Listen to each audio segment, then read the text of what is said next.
Good morning and welcome to the Call to Cinema. If you're here this early morning and you're in the United States, congratulations because you're either up really late or you're up super early, depending on your time zone. Yeah. Uh, uh, Luckily, we are over here in, well, I'm close to Europe. You are over there, and we're getting ready for the indicator sale. It is happening very, very soon. Sooner than I realized. I was watching WrestleMania last night. I was texting Malcolm. We are kind of talking about it back and forth. And just as Malcolm goes to bed, I'm watching the media scrum. And so I'm looking at I go to the two indicators like page, and there's a countdown clock. And I'm like, holy shit, countdown clock's an hour earlier than we realized. So just so you guys know, I'm gonna go ahead. I thought I said it was at 11. That's what I thought until I went there and it was like, that's not 11 o'clock. Like that's 10:15. It's 11 here. What time is it? 11:03. It's 11:03 here right now. It's 11:03 there right now? Yeah. It's 10:03 here, see? Oh, I see. So we've still got that time difference then. Okay, that 1 hour. That's why. We did for Ramadan, but we do again now. As we're doing this, by the way, today, as we look through the sale, I've got a couple indicators, box sets, and limited editions that I'll be unboxing during the video. Some are some pretty recent ones. Some are ones that Malcolm absolutely adore that have women in it and dinosaurs. Yes. And Dad's total favorite one. But excuse me. Let's see if I can get the it opened up on the screen here so we can actually see. Oh, I can't because this is at 18%. I have to. Oops. So I'm gonna have to go back and forth between messages, which we don't have any right now. So I guess I'm okay. It says back soon. Sale Monday, April 8th. This sale's gonna. Is it a 4-day sale, a 2-day sale? Yeah, I think it's 3 to 4 days. That's normally how they do it. This is normally my favorite sale, along with Arrow's Easter Carnage sale of the year. These are the two big ones for me. Last year, during my birthday, I bought a lot of stuff during the Arrow sale, and I bought a lot of stuff during the Easter Carnage sale. I've already unboxed that stuff. So while we're waiting, I'll do a couple unboxing, and we'll do that while we're waiting for the place for it to open up. So let's do one of your favorite film of all time, and the amazing creatures that the world forgot. Oh God! As Malcolm likes to say at the movie, he'd like to forget. No, yeah, the movie was awful. It was not that bad. Like, be fair, you had legit paid for a Vinegar Syndrome film, an Italian version of sort of this, which is way worse. Master of the World, right? Yeah, so way worse. I've not seen it yet, so yeah, you're probably right. 5,641 of 6,000. This was getting close to selling out at the time. Let's take out the J card real quick. I'm excited about the sale. I mean, you have your list of indicator stuff that you want to pick up? Yeah, it's all newer stuff, to be honest. So I know, when I say newer stuff, I don't mean like the last 2 months. I mean newer stuff that would be in the sale. So if it was a longer sale, I'd buy that. I love this. I love the artwork here. Look at that. That is gorgeous. Oh, it's lovely, isn't it? C, the devil gods of the primeval jungle. C, the most titanic earthquake ever filmed. C, actually, I was in one of the most titanic earthquakes ever filmed. C, the terrifying ordeal of the virgins. C, the flaming torch against the naked blade. Whereas we'll put it, C, the people that wouldn't be virgins of Malcolm's. Yes, look at that. See that where it just keeps going around in circles over and over again, and that film for like 6 hours long. How can you not want to love a movie with like Julie Eggy in it? She was lovely in it, but the movie itself, I mean, it's almost as bad as Human Animals from Mondo Macabre. No, oh God, do I have? No, I don't have that one, but I've seen it, and I was not a fan. Julie, I'll do the postcards later, but here we go. Ooh, look at that postcard! Nice. 2 sets of cards that are different from one another, which is actually really nice. See, Mondo does a good Indicator does a good job. You got my Mondo suit now. Indicator does a really good job when it comes to putting these sets together. There you go. Which I like when they give like exclusive stuff. I like the Mae West poster with the Mae West set. I love the Fu Manchu ones, the Fu Manchu sets. For those that can't see me, Oh, I wish I had that. look at that. All Indicator right there. The original, by the way. Ooh. The original Sinbad. Keep an eye on the website so that I know. I'm checking. I'm checking regularly. Okay, thank you very, So if very you much. see me moving around and looking, it's that. And it's not because he's being spied on by the government. No. Okay. No.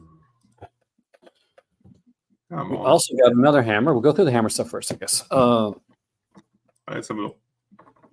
Oh, do you know what? We want to watch that. I've got it, and I haven't watched it yet, but I'm really excited because Don grew up with Richard Green as Robin Hood, and he's in the first movie in that set. Oh yeah, Richard Green's amazing in this, actually. He's a great Robin Hood. Donna was in love with him as a kid. I can see that. That's pretty cool. And Peter Cushing, obviously, is great in it. Peter Cushing's great in everything. He's like he's a Cushing. Yeah. Number 2,994. 5,000. Not a bad number. Let's see what we got here. Oh, this is a cool. Oh, I like that. Sword of Sherwood Forest. See if they have the other movie on the other side. Because the other movie's a challenge, right? Yeah, that's okay.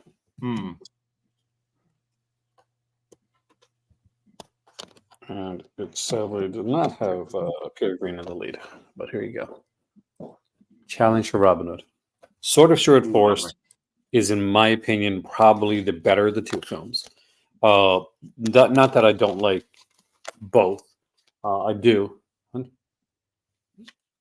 Is that the one with Richard Green in that one you said you liked the most? Yeah. He's in the... I can see why. So this one has a poster. Is it double-sided? It is double-sided. So we have the nice. Sword of Sherwood Forest poster right here. This is sexy. That'd be great in a picture frame. Oh, yeah. They do so good with the posters. And there's Challenge of Robin Hood, which is good too, but I think Sword of Sherwood Forest is a bit more like... There we go. Ooh. Nice thick book. Oh, that's the one thing about Indicators. You always have these amazingly thick books.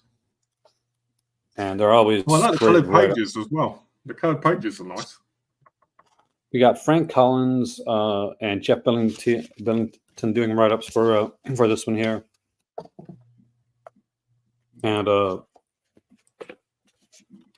yeah, I'm glad I picked up this one. I was kind of iffy. I was like, do I really need Robin Hood? But I'm like, I'm buying all the hammer. And during that sale, I bought all the hammer. Now, I need to watch more Robin Hood stuff. You know, the classic stuff, because I always feel like I missed out on that kind of generation when Robin Hood was actually important. A bit like the Tarzan time, you know? I was literally going to say that. You need to watch both of them. I want your next releases, Malcolm. I want that you come and unbox. Should not be like a bunch of like Asian films. I want to see a bunch of like Tarzan films coming out. Oh, yeah. Tarzan and Robin Hood, huh? All right, there you go. Tarzan and Robin Hood. At least get those two for Donna, man. Oh, definitely. Hammer Volume 6, the final volume of Hammer so far. That's the last set. Do you know what? The one thing I'm glad about that being the last set they released was they kept it all in the boxes inside the box. I would have hated it if the last one had been, the cardboard. Yeah, it would have been so off. It would have been off brand for it. I mean, like, this song, Lordy, she's trying to steal Tom Curtis. Lordy, the song. This song. That's all. I gotta get up. That's all, Lordy. Is that right? The song? The song, yeah. It means get down. It means get down. What? In French. In French. It is French. There you go. Croissant. Yeah, it sounds French like croissant. That's all. 4,998 of 6,000. Nice. And let's hope. It's got some bangers in that as well. Some really good ones. Some very good films. This one. That's what I was excited about. Shadow of the Cat. A lot of people underrate this one. I actually like this one a lot. By the way, this one doesn't have like the one booklet, guys. This one has like its own booklet. So See, I like that. That's why I like those versions better.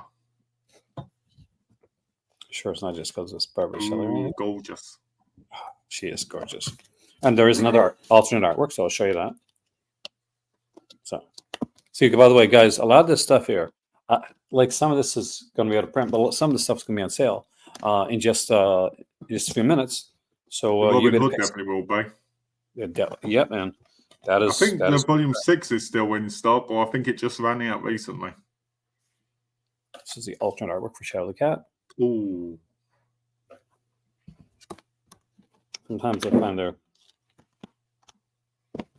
Now, next up is Captain Clegg. Hey, Peter Cushing. Good one, too. That's when he walks around with a wooden leg. For those that grew up in the maybe in North America and maybe a bit older, then you may remember the Scarecrow Romney Marsh, which Disney did, which is literally this story right here. It's the same story. Yep. Okay. Oh, Yvonne Ramon. I forgot she was in this.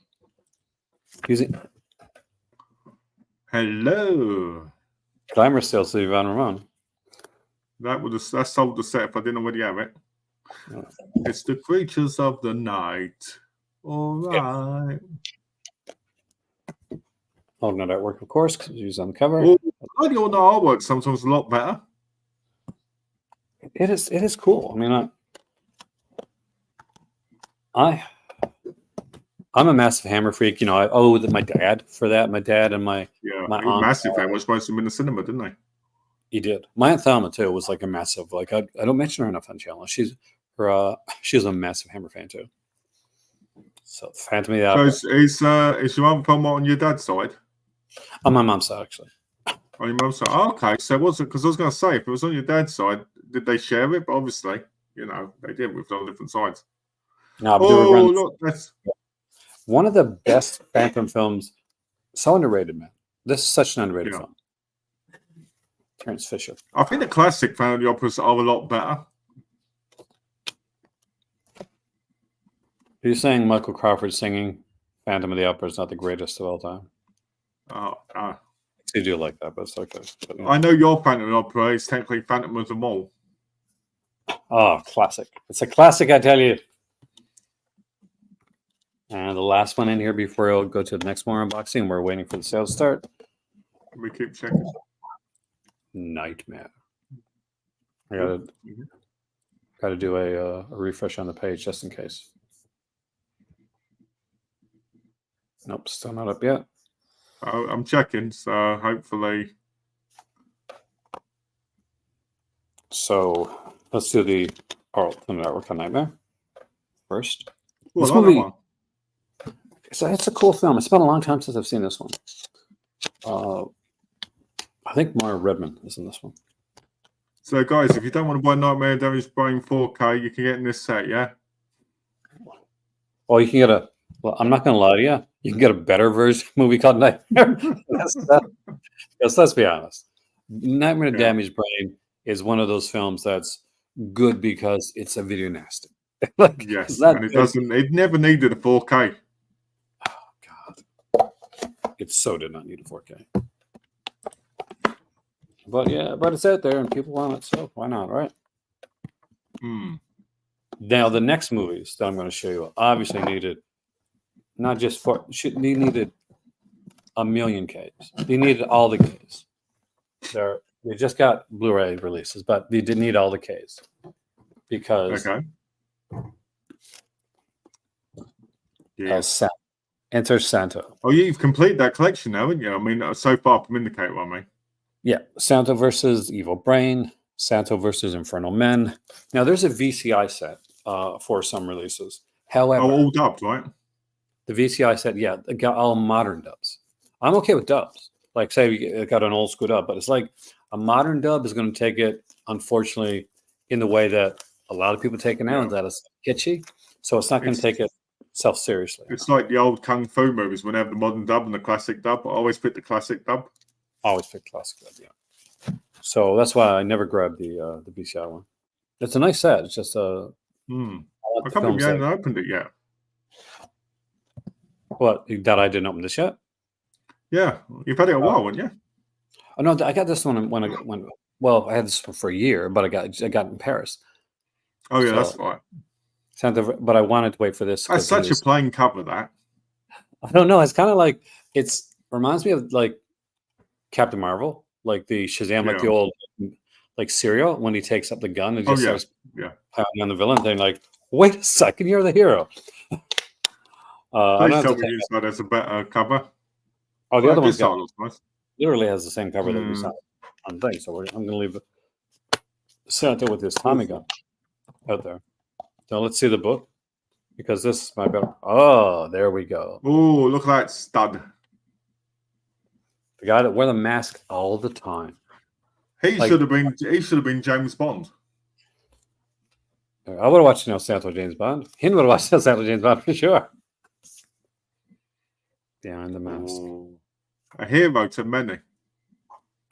It's a shame that not many people knew of, the whole story behind everything to do with him. It is 'Cause it's- insanely good. I recommend this set so hard. I mean, I really, really do. Who's here? Lobby cards. Wish you would have been with it. But you know what was it with it? You do because you got it. But let's pretend you don't. Okay, let's pretend. There's a book. There's a sorry, not a book. There's a poster. There's a cool poster. Let's I start with- like how the poster's got like retro colouring to it. Look at Oh, this. that's nice. That's nice. I like the colouring. Like makes it look like an original old poster. It does. Hin, what do you think? I love it. This is like literally a hint. Hey, Wave. Hey, Wave, welcome, man. Fellas picking up anything that. Yeah, Wave says, you fellas picking up anything today in the sale? Don't know. Depends on how good the sale is and how generous my better half is. And a big line sale goes on. Santo versus the Riders of Terror. Hey, Cinema. Cinnamon. Some indicator forgot to remove the password entry for the website, it seems. Is that what happened? Is that why we're waiting so long? Yeah, So, looks like it. yeah, it happens, man. But don't worry, it'll be worth it. They have really great sales. So this is the other Santa one, and I'm sure you got this one too, right? Yeah, I've got it. Yeah. Versus I've nearly every single one. What's kind of comical. I've only got a few missing. I don't know what ones. Is they decided that it wasn't that El Santo, it's 233. So 2,333. Oh, by the way, El Santo one was 1,580. They decided it wasn't commercial enough. So what they were going to do is put nudity in the Santo film. Yeah, Without that's what we need. Without Santo. First, I'd love to have seen. I just want to say this. I'd love to have seen a Santo Triple X parody. I want to see. I wanted to see El Santo's reaction when he found out that the producers had nudity in his film, because this guy was very angry.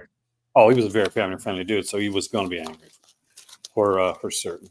I'm excited. This came when I was in Paris, and I could not get this. I literally took an extra trip to Metaluna just for this. Because it came out while you were over there, didn't it? And this is the start of the, I guess, your favorites, the cardboard era. Oh, look at that face. Look at that face. The other thing that people need to realise is Indicator has fantastic extras. Oh, they do. Like, I'll go over some. By the way, this El Santo release, of course, because it was done in the US too. It was nothing done on America. Is of course region free. Come on, Indicator, why are you going live? I want to see them do some of the Santo Blue Demon ones. I used to like those a lot, actually. I'm a big Blue Demon. Were you a big fan of Blue Demon Jr.? Honestly, I don't remember right now. I'm kind of disappointed there's no poster for this one. Yeah, probably because it's just one movie. Still, it was a good one. I have the first Santo back set from Indicator. Don't have the new one. You should definitely jump on it, Wave, if you can get it for the right price. Yeah, this is a really good one. Okay. For people that don't know, Okay, this is Panther Women. It's part of the Wrestling Women series. So if you ever seen No, Wrestling that's Women, Santo. Santo's on the cover, isn't he? That's him. that's El Angel. El Angel. But most people do think it's Santo. And I thought too when I was looking, hey, wait a minute. I'm like, Santa's in the Wrestling Women movies? Because I remembered Wrestling Women versus the Aztec Mummy, right? That's the one most people remember. Yeah. And I'm like, is there a version? So I bought this thinking, okay, maybe there's a version Santa was in. Like maybe, it's Yeah. alternate version, maybe it's not. It Oh, seems they're live. Load it. Oh, they're live. Descend. They are live. Let's do this. They're live. All right. Well, it's not showing live for me. I gotta refresh, I guess. They are live. All right. Let's see what we got here for this sale. We'll click on sale because that's the best way to do this. Or is it the best way to do this? Because I want to see the box sets first. Okay, so Blackmagic Rights 4K UHD is there for $16.99. In England, it's $16.99. That's not bad. Still saving. You still and if you want to buy the Blu-ray edition, say it's £11. Bless you. Right there. I want to get to the box sets and stuff like that first. Ooh, then we'll come nice. back. The Allman Family one's $38.99. That's not bad. The Cold Eyes of Fear, which I do recommend. I do have that one, and I give that one a strong recommendation. It's a great release. I got the 4K, and it is got a wonderful 4K remaster. That one last year was 1460. Creatures of the World for God. An amazing recommendation from Malcolm. Is here for only $11.66. Malcolm recommends this. No, never buy it. Awful. I see there's some 3 for £15 ones here, which is really cool. I always say this is probably standard editions. We got some we got the Enter Santo set that is still available. Wow, okay. For $14.16, that is something to really jump on, guys. I would definitely jump on that one. Yeah, good price. And by the way, I'm going through this fast. Just go through the limited editions and box sets first. We'll go back over the other stuff here. The Armand set, which I have right here, and we unboxed it. We showed it yesterday in the live stream. It's got a ton of movies on it, and for 32 pounds, that's actually a decent price for that set. Yeah, that's there's a lot of that set. Are you buying as we're doing this, by the way? Yeah, I'm just having a quick run through down the list to see and buy it, and then I can just get out of the way then, can't I? I've always wanted that Indicator shirt. Indicator, send me a damn shirt. $26.66 for that John Ford at Columbia set. Great set. I have this set. And I like the fact that it's not his usual stuff. It's not, like the John Ford Westerns that you normally get. Yeah. La Llorona was hard to find for a while. So $5.83 for that one's actually a decent price. All right, I need to know how much. No, this is still too pricey for me. I want oh god. Yeah. I want the Michael J. Murphy set. I really want it. It's the only set I don't have aside from Mexico Macabro, which I can't get because it's sold out. If that was in this sale, we'd have to buy this one immediately. But £33 for Michael J. Murphy, I can't do it. What do you think? In England, I won't pay that. I mean, in England, it's because obviously you've got the tax reduction because you're in Morocco on the thing. So over here, it's still $51.99, which is still overpriced if you ask me. Mr. Sardankis is already sold out since we came on here. Whoa. So is Orphans? We're going through this. People are going in and swooping in and buying stuff right away. So guys, if you see something you like, grab it. Stuff $14.16 for that Robin Hood set. I'm sure if you don't have this is one to get for sure, for certain.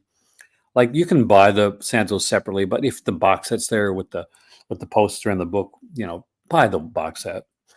Yeah. Not that much of a difference. This is the one I really want too. So the Stanley Long Adventures is £19. So we'll see how that goes. This is one I'm very intrigued. I've seen that as cheap as $14.99 in the past. See, I have not. My God, Lordy is going nuts today. You are a silly kitty. But a recommendation on that one too. It's very much the body Carry On style humor. Yeah. I don't think it's as good as Carry On though. but I rare to find like that type of humor that is as good as Carry On. So Ooh, excuse me. Let's try. go back through the Okay. originals after. But let's look at the box set stuff first. Okay, here we go. Finally, some of the roll-ins are on sale. We got Night of the Hunted on here, 4K UHD for £14 or £11 if you're getting the Blu-ray edition. I got the Blu-ray edition. I thought it was just fine. It had a great transfer on a 4K player. It bumps it up anyway, so It does, yeah, that's true. it's a really good one. I definitely recommend it. The Pemney organization is eventually going to go to print, guys. This one's been on here for so long, and That's well worth getting. It is definitely worth getting. We got some more here. So the Hour of the Vampire, which is not about that, by the way. As far as I can remember, I haven't seen this movie in a long time. There's no R in this film, I don't think. But it was his first film, and it was more of like it was a student film. So when it was going to get a theatrical production, he went in and like made a whole like another like part to the film, and they do not match up. But it's fun. It's got some like really good like special features on this one. It's loaded up because it knows what it is. Share of the Vampires, however, is a really good film. Beautiful artwork here. A lot of Jean Rollins artwork for his posters. He was a massive fan of comics, of French comics. So you would see a lot of the French comic artwork come on to these releases. Pantherwoman and Batwoman. Looking at Pantherwoman and Batwoman are amazing. I need to get Batwoman actually. So yeah, John Roland. That's one I don't have. Is Share the Vampire. I was supposed to get it while you were over there. To be honest, it wasn't there. Like it was one of the ones that didn't show up. If it would have showed up, I would have picked it up. I picked up every one that came by my side. This is another one I don't have. This is the one out of all of them. This would probably be the one I would want most. Out of the genre lens is Two Orphan Vampires. Yeah. Wonderful release. Almost picked this up actually, but I knew the sales coming, so way down it. But it's a good one. He uses these, the twin vampires in a lot of his films. I think if Lips of Blood is here, do not wait on that film. Pick it up. It's a really, really good genre film. Universal Noir Volume 1, which I have here, actually thanks to George. Such a good set. Volume 1 and 2. I do have 2. Let me just check. I don't have 2. So what would it be? 32.49. That's actually not bad. Not great, but not bad. Not my favorite pricing in this. So my least favorite pricing is 100%. So let's look through some of these like single releases too to give recommendations on. 583 for Wolf is a good one. That's going to be a standard edition. The limited edition as long since soda. It was one of their first. I liked Yesterday's Enemy a lot. Starring Zombie. Like if you can't get the early like stuff, like the early Hammer stuff, they have a lot of it here on its own. Yeah, perfect. Why do this? I would say Torture Garden is a definite buy. I love that film. Although I would love to get to Serve with Love, I want Volume 3 of Columbia Classics, and that's the version I want. But if you're in the UK and you can't get Columbia Classics, but you can because it's over there. There's a 4K of Serve with Love, so I'd say wait on that one. Town on Trial, a good little sleeper title. Actually, Town on Trial is a lot of fun. Yeah. Actually, that's a really good film. I was surprised how good that was when I watched it. It is like that's what I said. It's one of those sleeper hits, man. Vampires is also a movie with people in it. It's not bad. It's not. It is one of John Carpenter's lesser films, but it's got some nice scenes that I do like. It's got some good moments. Yeah. I think it's great with the Rollins sets on sale. Do I begrudge I bought them at full price? Really? Nah. I mean, I've said before, and I said last night, you choose when to buy the stuff. So you bought it at the price you paid. That's your choice. Is Michael J. Murphy worth it? I do. Like, no, I'll be honest with you. If I hadn't gone and bought a bunch of like 43 recently, I would buy that in a second because I know the set's going to go. No, there's enough on it. There's enough good stuff on it. No, I've put it on. I've put it on, and I've watched the first 2 movies on it. I'm Which are telling you right now, yeah, do not risk your sanity. Do not risk it. dude. Did you buy their mindset yet? Yeah, I just bought it. Sanity risked it. I bought that, and I bought the 2 latest Rollins ones that are coming out this month because I was like, I might as well get them together so it's in a nice box. The forum people are just mad because others get sale prices for what they paid for. Exactly. This Yeah, forum. but you make that choice, didn't you? You make your choice. I mean, you don't know if something's going to sell out or not. And don't get me wrong, I highly doubt any of these are going to sell out before a sale, at the minute. But my view is this: if I say to him right now, "Hey, look, I bought this £80 box set," and then in like 2 years, or let's say 6 months, it goes down because everything goes down now. Yeah. That's why you should never buy mainstream releases when they first come out. Within a year, they're half the price. That Sometimes being within a said, month. Mexico Macabre sold out really quickly. So you never know. As a collector, archivist, curator, consumer, only thing you can do is roll the dice and decide, okay, this release speaks enough to me that I'm going to pay full price for it, or Yes. can I wait? Archivist right here. I see an archivist buys straight away and makes sure it's protected. A curator wastes time and doesn't buy it. We picked the good stuff.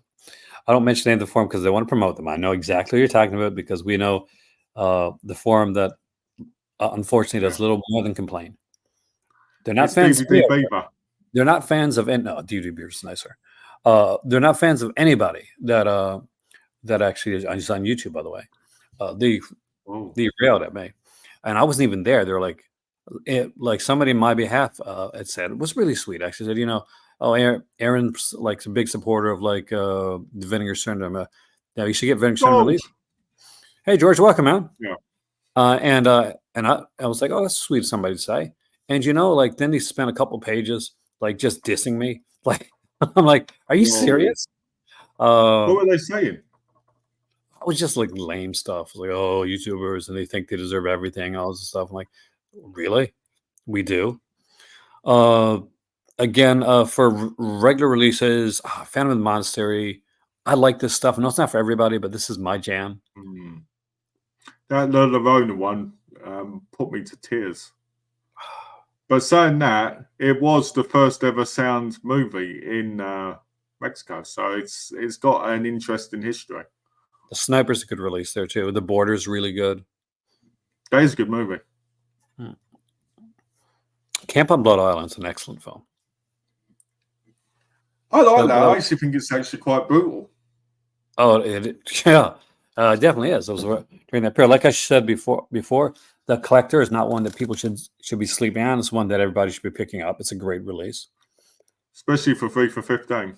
Yeah, if you're a fan of Samuel Fuller, The Crimson Kimono was such a good film. One of his early directorial affairs, if not his directorial debut, actually. Yeah. The Damned is actually film was. Yeah, The Damned that's actually a 2-disc set. So which I definitely recommend when it comes to this stuff here. We got I'm trying to remember some of these. Devil's Men. I don't remember this one as well.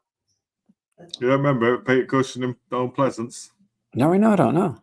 I think I should. They're both the same, aren't they? The Rollins, they're both the same in the US and UK, just different rating thing.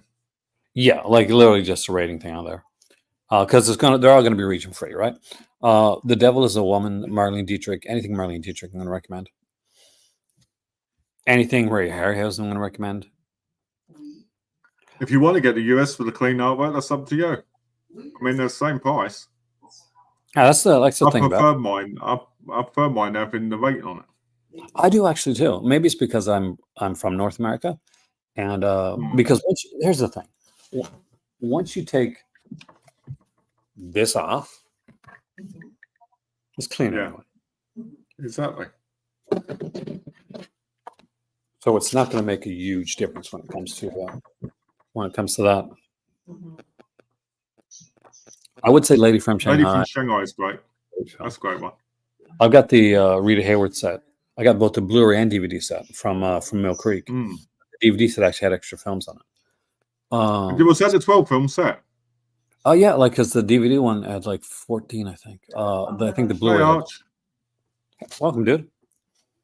But there's a wonderful. Anytime you've ever seen a mirror sequence in a movie, it's because of Lady from Shanghai. Like so, if you're watching like a James Bond movies, a mirror sequence, watching Enter the Dragon, Lady from Shanghai did it first and was kind of the trendsetter for that. Mm. Last movie is God. George actually gave me the lineup. The lineup. Get the lineup. The lineup's great. Film. You know what's an underrated one? The Mad Magician. It's a great. Oh, I like that one. So much fun, and it was done in 3D, and the 3D edition is here, so you can get if you got a 3D TV or you got like a PlayStation VR or I guess you got like a lot of money and you have like an Apple Vision Pro, you can watch it in 3D. Yeah. It always blows my mind that The Mind of Mr. Soames is an Amicus release. Because I think maybe it's just because like built in me, like Amicus, I normally think like anthology films and some of the horror stuff. Mind Mr. Soames, not what comes to mind. Road games, yes, grab road games for like 5. It's terrible. What? Road games bored, mate. Road games bored, mate. You need to be bored, man. I watched it and I got so bored. You need to be slapped by a New Zealander. Well, good thing there's none in, mate. Otherwise, I'd slap them back. Awful. I'm getting J-Man channel one of these days who knew Richard Franklin. Tell you this Road Games is like no word of a lie. Road Games is one of my absolute favorite films. I love the kind of the slow burn pacing. I love the way that it's set, the way that it's just the look of the of the art, the artistry of it. Poor Jamie Lee Curtis. Apparently, she came in late, and it was like so there was like a New Zealand actress that was originally in the role, so she had a bit of like blowback. You're gonna have to like rethink, George, your mommy like thing here, because I know best. See, George needs to remember. I know best. Satan's Slave's a good one. I enjoyed that one. Like, of course you did. It's Norman J. Warren. Samuel Fuller. This one here is actually. Hi, Anthony. How you doing? Oh, welcome, dude. Do we know if Indicators plan to release specials? I would love that, actually. I'm 53 years old this year. Franklin Gella's Dracula is my Dracula. Oh, got thumbs up for that. It's the literally from me. I like. There's a whole like gesture thing I can't figure out. But I've heard rumors about it that they may do it. I'm curious to see when they release Gestas Paradiso and what's in it. It'll be interesting to see. See No Evil, great release. Really, really good film. So that's on the Stanley Long one. That's really tempting. So people know. The Stanley Long one is a classic trilogy of basically just like the Confessions films, except nowhere as good as the Confession films. The Confession films are far superior with Robin Asquith? And I will say that Adventures is worth getting. Sorry, guys, I had a late night last night. Adventures is worth getting because the first movie alone is really good. The second movie is decent. The third one, yeah, I think it's a bit better than the second one. I'd definitely get it. But if you're going to pick out or Confessions, if they had Confessions, I'd have bought Confessions any day of the week. Well, maybe they'll put it out. Sweet Charity with Shirley MacLaine is a great film. I actually really like that one. As is Suddenly Last Summer. What a Elizabeth Taylor at your most beautiful. Like my looking good. and just such a classic film. The Terror, that's a boring film. It's okay. I mean, it's not my favorite Norman J. Warren film. It's probably my least favorite Norman J. Warren film. This, for some reason, they called this his version of Suspiria, and I did not see that at all. No, me neither, to be honest. Now, Three Words Gulliver, hell yeah. Taste of Fear, yes. The Beast Must Die.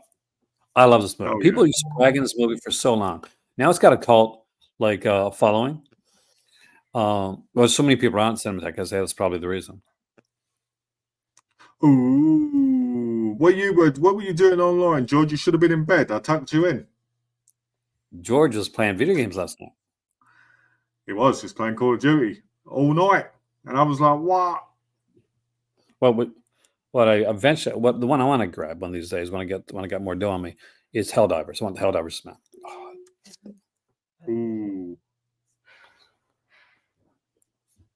All right. Unfortunately, we're gonna have to do this a little bit shorter, which is a shame because we have quite a crowd here. Well, what's happening? Hin's working from home today, and she's got a meeting in 10 minutes. So I could try to take this upstairs. It's going to be hard to because I got so much to transport, but we'll see. If not, we'll do it we'll do it just shorter. When her meeting starts, we'll end it for now. But Beast Must Die. Yeah, everybody ragged on this one.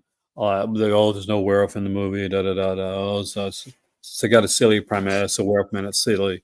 And nowadays, everybody loves this movie. I love this movie. I've always loved this movie. As a kid, this was one I would rent over with the VHS of so.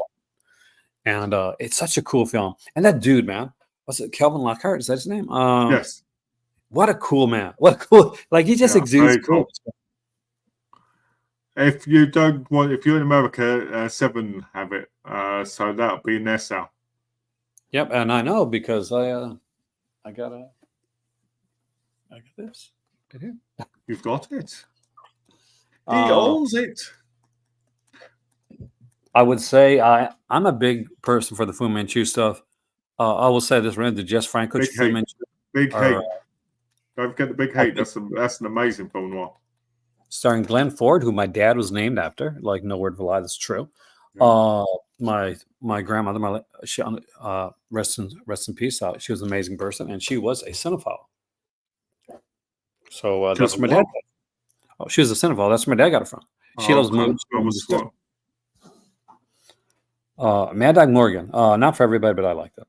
Mickey 1, I thought was really good. Collector's edition was nice. The collector's edition was nice. Mickey 1 was cool. You can't not buy the Mae West set. I can't believe I didn't notice that. That is a gorgeous set. Like here, let me just see if I can like show you guys real quick. This is the Mae West set right here. I'll let you on camera, okay? These are 10 films. This was actually given to me for my I think I got this for my birthday from someone actually. You're so lucky. But Bill gave you them for your birthday, and that's such a great gift. I think it was Vanessa.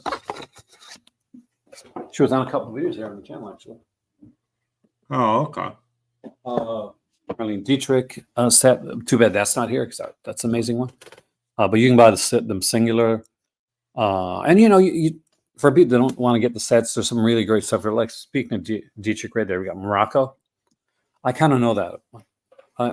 I know a little bit about Morocco. I know it seems weird, but I do. Was it actually filmed in Morocco? No, probably not actually. A lot of films like that were said there. Like nowadays, it seems like every film is filmed in Morocco. If you look back on like things like the Mission Impossible films, you look at Prince of Persia and all this type of stuff. Although they're not set in Morocco, they're all filmed here. Like Game of Thrones, that was filmed here. I like the movie. It's not an easy watch for some people. Never Take Sweets from a Stranger, man. Great Hammer film. I haven't seen that one yet. Really? George said he gave you the Mae West set. Was it George? Oh, you did. So that was the Marlene Dietrich. I get confused in the set. Thank you, George. By the way, this is how much I give it. Where's my sets? Well, because you don't like the classic films, the Richard Oh, I Frank, do like the classic films. What are you on about? you like the Richard Franklin films, then you may be the mom, but dad's gonna punish you. Oh, shit. It is, but there's a caveat to the Ormond said. All right, these films are not going to be good. Don't expect them like to be good in the traditional sense way. I would recommend. Cinema Snob did a video on the kind of the religious series of films, like if footmen tire you, what will horses do? And he talked about like SS Perk and all this stuff. I would recommend checking that out. But remember, you're going in with that Cinema Snob like to to make fun of it.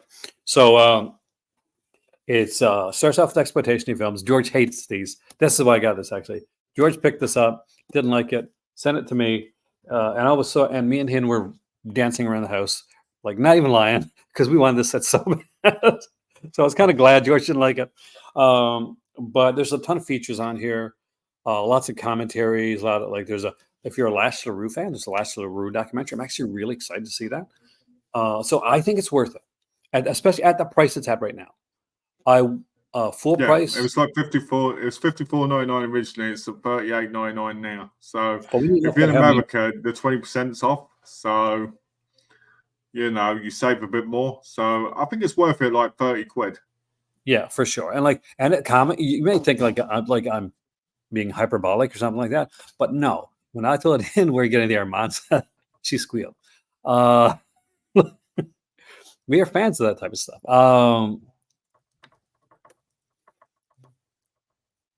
Night of the Demon. I got the limited edition. My dad's got limited edition. That's 2 disc set. It's a good set. It's a good one. You got the limited edition, I right? missed that set. I missed that set. No. Damn, I gotta. You mean you didn't get one of these? No, I didn't get that version. Didn't get that version. It's got rub it in. Me, I wouldn't do that. Oh, wait a second. I just got to stop for a second here. This poster. What poster? It's gotta do this. Oh no! Look at that with the retro coloring. Double-sided. That's annoying. That's a nice poster. He don't worry. He loves me. You thought I'd be complete. I think I'm at like 98% on my indicator. It's really hard because I had a list of them, but since they've been releasing them, weirdly, and now I've kind of not been picking certain ones up. I've got 3 box sets. Take indicator like collection actually. As in box sets, in box sets, not the limited edition, little set, but in the box set so far.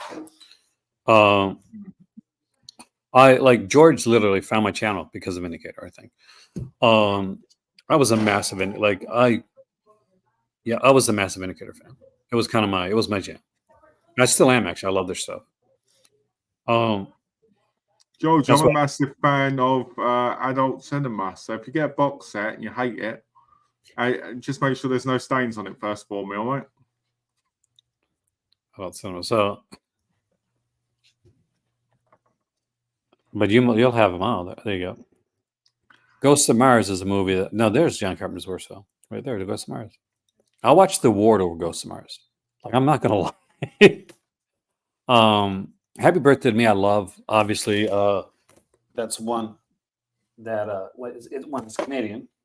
2, my better half literally got it for me for my birthday. I'll be right back. And this is the original release, guys. This is the one back when Indicator used to do Blu-ray and DVD combos together. This is such a good film too. Like I love this one here. If you're a slasher fan, you don't own Happy Birthday to Me, you're missing out on a major piece of slasher cinema and slasher history. Yeah, because it is such a good one. Rolling sets are starting to sell out. Yeah, grab those quick, guys. The rolling sets are going to be the ones that sell really, really quickly. I wanted to get Shiver the Vampire. That's the one I would have grabbed right away. Monster is there. Homicidal is here. Irreversible, not for everybody. Like great filming. Gasparino, but dude, I don't know. For me, I was gonna buy the limited edition of Irreversible, but I don't know if I can rewatch it. Like that's the truth, right? Now, Jagged Edge is one of my favorite films. Well, like it's one of those movies that fits into like my favorite films of all time.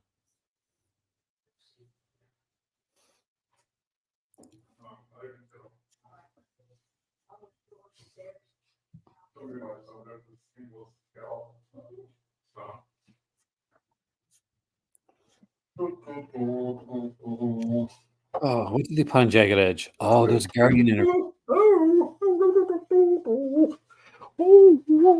I love it in the morning. Oh, yes. I'm back. Got more stuff. Is that it?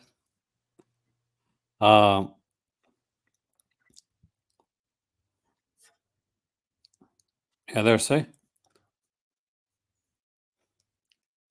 Charlie Varick. Noise. It is a classic. That is classic. I love that film.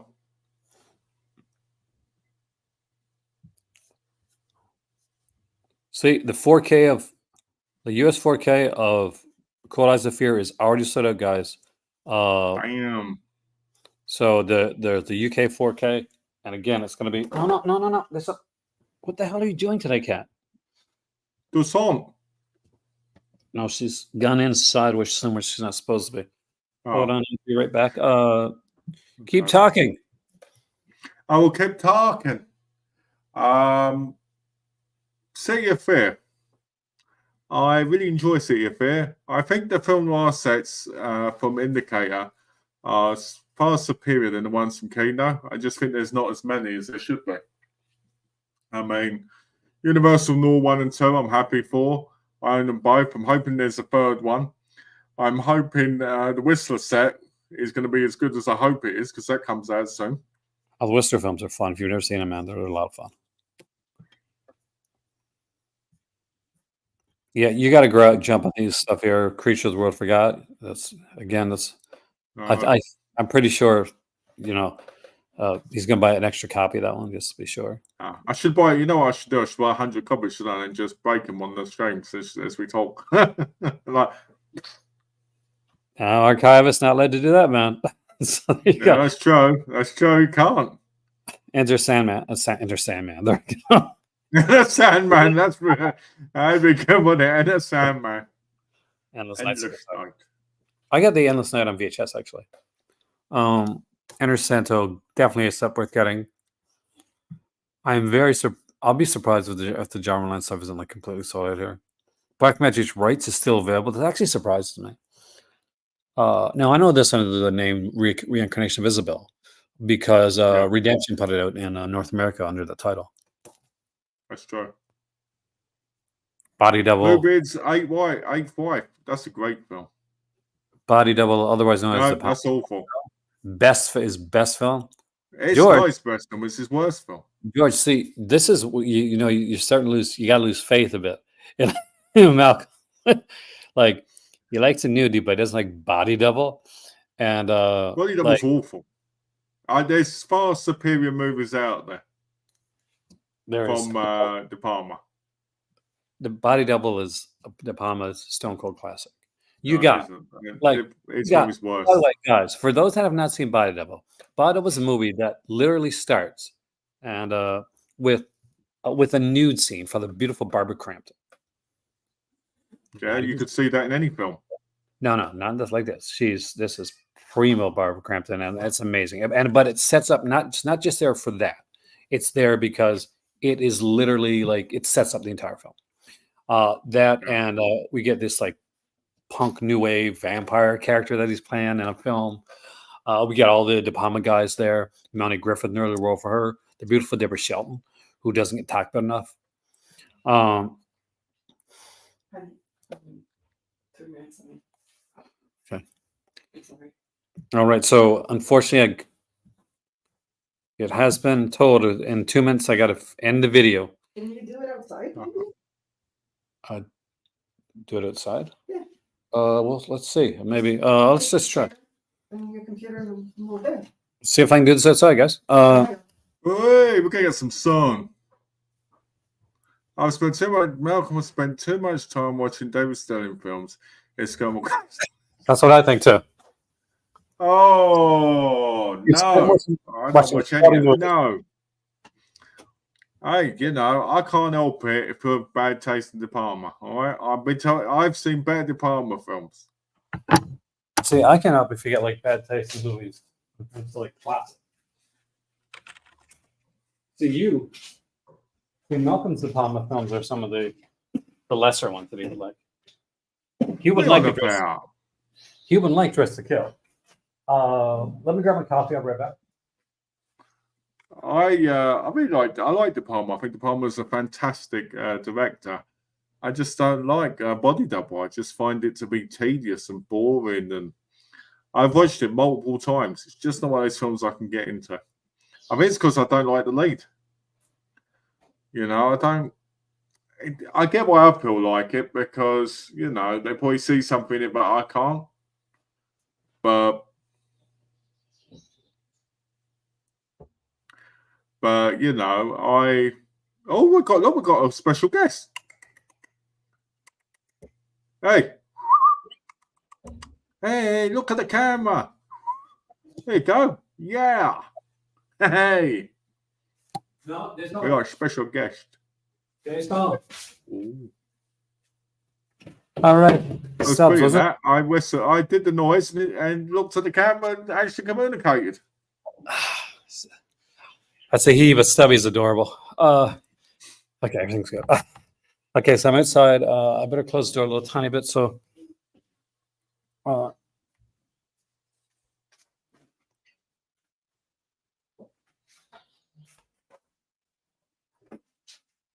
if anybody wants to buy anybody something, my birthday was recent and also the sale. Oi. If anybody wants to buy anything, you can send it to me, right? Because my anniversary is coming up soon of my wedding to my wife. How long now? It would have been 12 years. I mean, it would have been 12 years. It would, yeah, it would be. No, I mean, it would be 12 years. It'd be 12 years this year. Actually, I like Femme Fatale. A lot of people like rag on that one, but actually, I think that's one of Isn't that a Fun City one that was released? Femme Fatale is. I think if we're talking, are we talking Palma? We're still talking Palma, right? Yeah, I don't know. It might not be. It might be Femme Fatale set. Yeah, I've seen that. It's good. Has anybody seen Passion with Rachel Adams in it? That was terrible. Not The only everything. thing about it was he had a red case. So I would definitely recommend. I got to as we're doing this, I'll do like a quick unboxing of a Panther Woman, which is not on the sale, but it's definitely worth picking up. But by the way, guys, some elevator music to it. let me know in the comment section what you guys have picked up, what you guys are picking up, and what you guys just are grabbing for me. Like, anybody wants to grab me the Michael J. Murphy set? Malcolm's got me the Michael J. Murphy set. He's just like totally. No. After you tell me about like, I'm still waiting for my Dawson's Creek set. What are you on about? That's right. I got my mom just came back from Florida. I got to tell her actually. 2,575. Well, that's not bad. But yeah, thank you for reminding me. So I thought it was sent out. But that means it's not. No. No coffee for the kitty cat. That's all. That's all. Look at these lovely ladies. Oh, that's lovely, that is. Let's look at the artwork on the inside. Who doesn't want to go up to Mexico and meet some lovely ladies? Closest I've gone is Spain, which is not at all Mexico. Well, let's do like I would love to go to Mexico. I want to go to Chichen Itza. Has it been shipped yet, George? Oh, I like that. That's nice. inside right here. I like it when I have coloured pages because it really adds to it. It does, and it gives like a certain like look. That's totally like not supposed to look like El Santo. No, baby. Look, see, classic. Trust me, you'll be watching this movie. Sometimes subs and and Pixorio are the two kitties that usually watch movies with me. Yeah, Lordy, sometimes Pixorio's the greatest. she is hilarious. What is it, baby? If any birds come around, you hear them do that type noise that the cats do sometimes when they're trying to like trick the birds to come in. By the way, guys, this is outside. We have a kind of an outside area in our condo, and not too decorated as of yet. Really haven't had the time, but this is we have where I'm standing right now. Where I'm sitting right now. This table that was a table that was in Canada. We actually brought this with us. Oh, you brought the table with you? Yeah, the table, the chairs, the whole thing, because it was a nice like outdoors like lounge table, and we didn't want to didn't know how easy it'd be to get here. So let me ask you this: so does that outdoor bit? You know, I don't know if you remember Assassin's Creed games, but does it have the hole in the roof like in Assassin's Creed, or is it covered? No, there's. Oh, you want to see? Let's see. I'll see if I can show. Yeah. You. Okay, guys. Oh, nice. Oh, I like that. That's fancy. And as you can see, where we have cats, we did that, and we also have some like kind of chicken wire type thing right there, so that the cats can't get up there and escape. But I live in a fancy house, in a condo. Yeah, semi-fancy, but it's a condo. Oh, by the way, talk about assets quickly, just because you brought it up. Yes, I actually applied to look at one. Congratulations! Fingers crossed for you, man. I know it's been. I'm hoping they let us. It's been a while, so I'm hoping they do. And it's got a lovely conservatory as well. Oh, that'd be amazing. Yeah.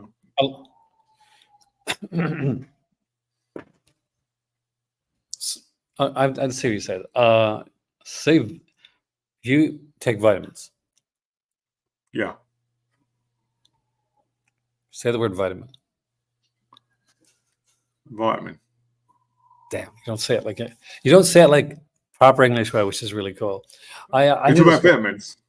Yes, I knew this girl, and when I was in college, and she was English, and she said that, and it was like a major like thing for me. It was that. It was to say vitamins. Seriously. Yes, seriously. And aluminium was the other one. And I'm like, oh. I'll tell you a story quickly. I knew a woman online, right? When I was 15, I knew a woman online, and she used to get turned on whenever I said the word trousers. Trousers? Seriously, it used to drive her crazy. So what did you pick up from sale? I picked up the Allman set, and I picked up the latest 2 rolling set, the new Vampire and Demoniacs. Nice, good choices. Very, very good choices. I'm looking through the roll and stuff. I picked up Demoniacs and the other one because they're coming out on the 22nd of April, and I thought, you know what, I'd rather get them now than.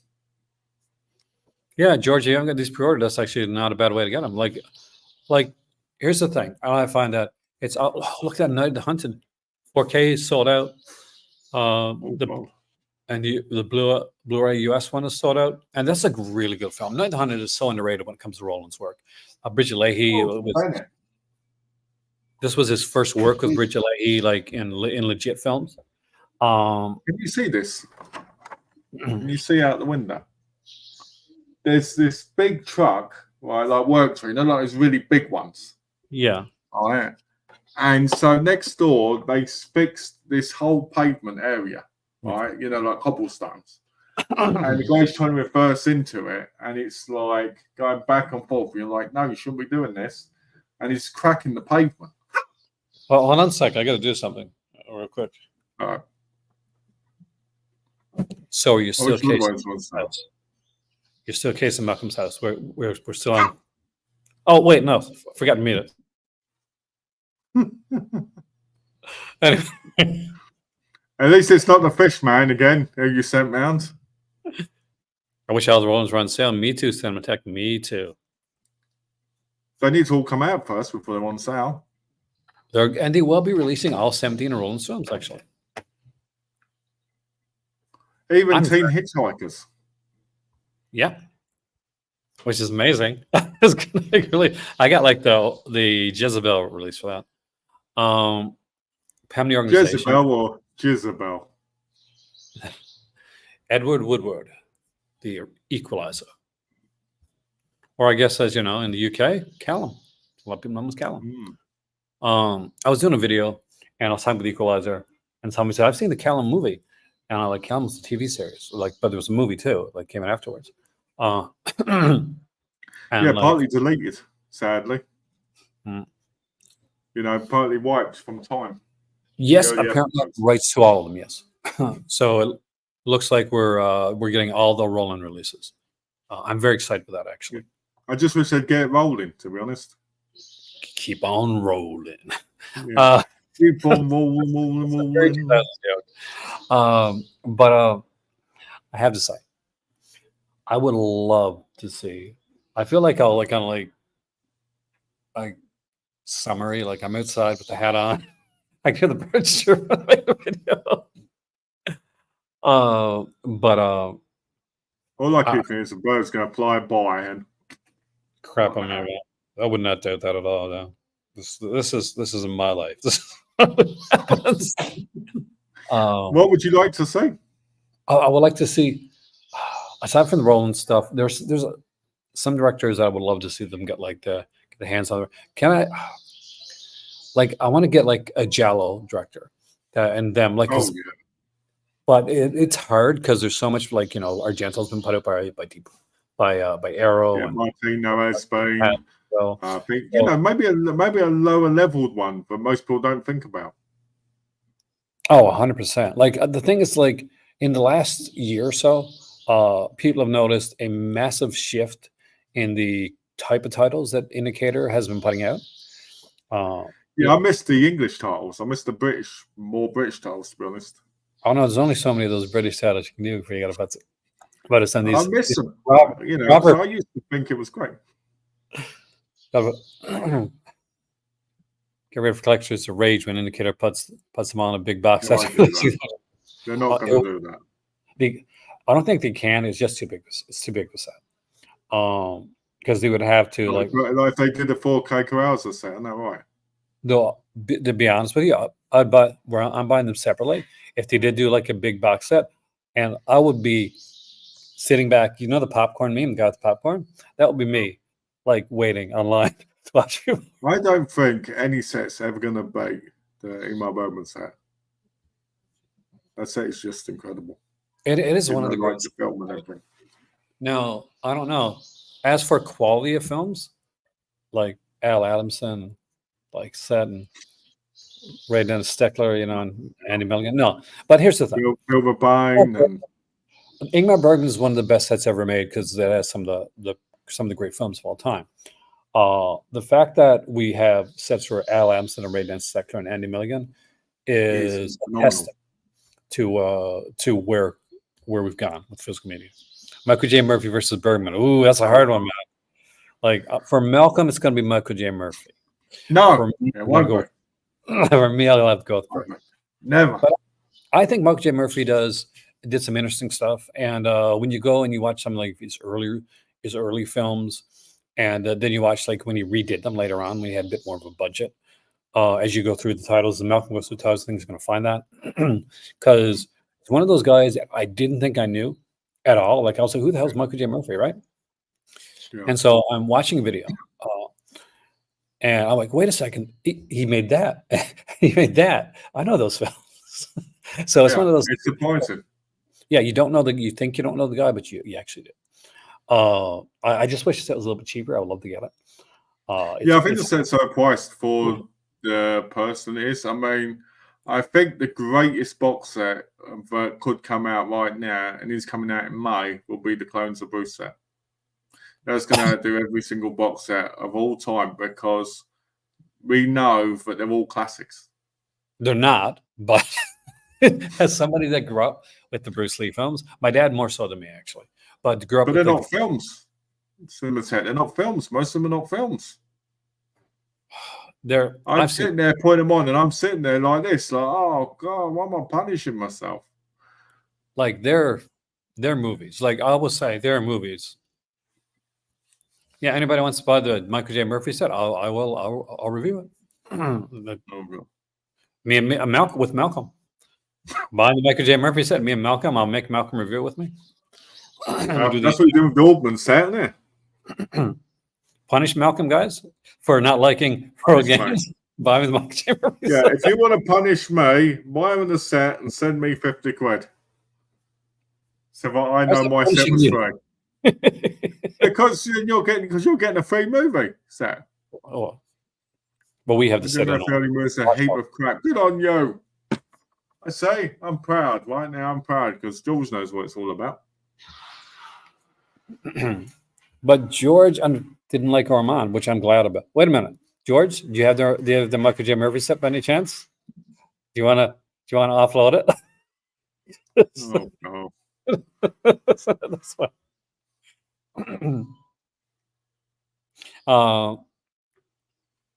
George, keep it for the later films. That's what he's gonna do because the later films are actually pretty good. They're not good, but like good when you compare to the early Michael J. Murphy films. Well, these people got to look forward to our Ormond conversations when you're watching them. Right there. Michael's asking for more British films. And Michael J. Murphy. Yeah, I'm talking about real British films. I'm talking about proper ones that make you think, ones that make you feel, ones that change your life. I mean, technically, they do change your life because they make you regret buying the set. Things that make you go, Another 2000s like reference there, guys. But I would say this is a great sale for one. There's a lot of great stuff here. Grab the limited edition box sets that you want first. Get that first. Yeah, that's what I do. And then look at the single titles. A lot of good single titles there. If you see there's a one that's a super popular one, Road Games. Like Malcolm and I like it, but the majority of people love Road Games. Grab it. Because it's one of those, ones that are considered classics. And you just go. We've learned one thing about me today. I hate road games. I hate Body Double, and I also hate what's that other one? Creatures the World Forgot. Well, we know that you hate one movie that kind of deserves it, and you're not a big fan of classic thrillers. Oh no, I think I hate one movie because it's absolute garbage in Body Double. I dislike, I'd rather watch The Creatures the World Forgot more than the other two. I think that Malcolm has been replaced by a clone. This is an Invasion of the Body Snatchers 1974 thing, 77 thing. Are you sure you're Malcolm? Because maybe not. Maybe I'm a clone, and they put me here because he did clone jitsu. Yeah, like somebody like that doesn't want to see Barbara Crampton, and like. I'll be honest with you. Road Games, I was probably not in the best mood when I watched it. It's got fantastic cinematography. It's very well shot. It has brilliant actors, and in it, I mean, Stacey Keach and Jamie Lee Curtis alone are brilliant. Body Double, I think, and Body Double, I just don't like. I've watched it multiple times. I just don't like it. I just can't get into the film. And I think Creatures the World Forgot is just utter garbage. I think one of these days we're going to get together. You're going to watch Body Double with me. And we're gonna that'll be a different way to see it. I find sometimes you see like somebody's favorite films because it's one of my favorite films. Like through somebody else's eyes, it gives a different perspective on it. That's true. That's very true. I love the see. I'm a massive fan. Like, and again, I'm as I talk about, and if you see our Patreon, pay my Patreon, then you're going to see like we got to do Patreon for our podcast when we do that. You know? Yeah, we do, especially after last night. By the way, I was thinking about last night. You know, the last match. I love the last match. Attitude Era booking. And I was thinking about, because remember I said to you I wasn't as keen on it. Yeah, I was thinking about it. I was like, I'm still not as keen on some of it, but I understand a lot of what was going on. I think I was just tired at the time. Oh well, you were exhausted. I could tell as we're chatting because we were like I had my phone out and like through the entirety of WrestleMania night 2, me and Malcolm were like kind of just chatting back and forth. Yeah, it's like 4 hours, wasn't it? Yeah, and we were chatting for the whole 4 hours, like just going back and forth on the matches and stuff like that, and making fun of like certain things and like really when we got bored, we just swerved into another topic altogether. I noticed that when I would look back on stuff. Yeah. But it was fun. We're going to be doing a big podcast on that. It's going to be a big one, especially where it's and 10 discs. This is a big set. Damn it. If anybody wants to see a really funny unboxing of the Michael J. Murphy set, watch Master Kelsey's video where he complains about the cards not fitting in the box. That's one of the funniest things I've ever seen. I still think quality Master Chaos, and I do mean this in the best possible way, is when he got that Severin film, like overboard, and like it was so tight, like the slip cover was so tight he couldn't get out, like, and he's like, "What the hell?"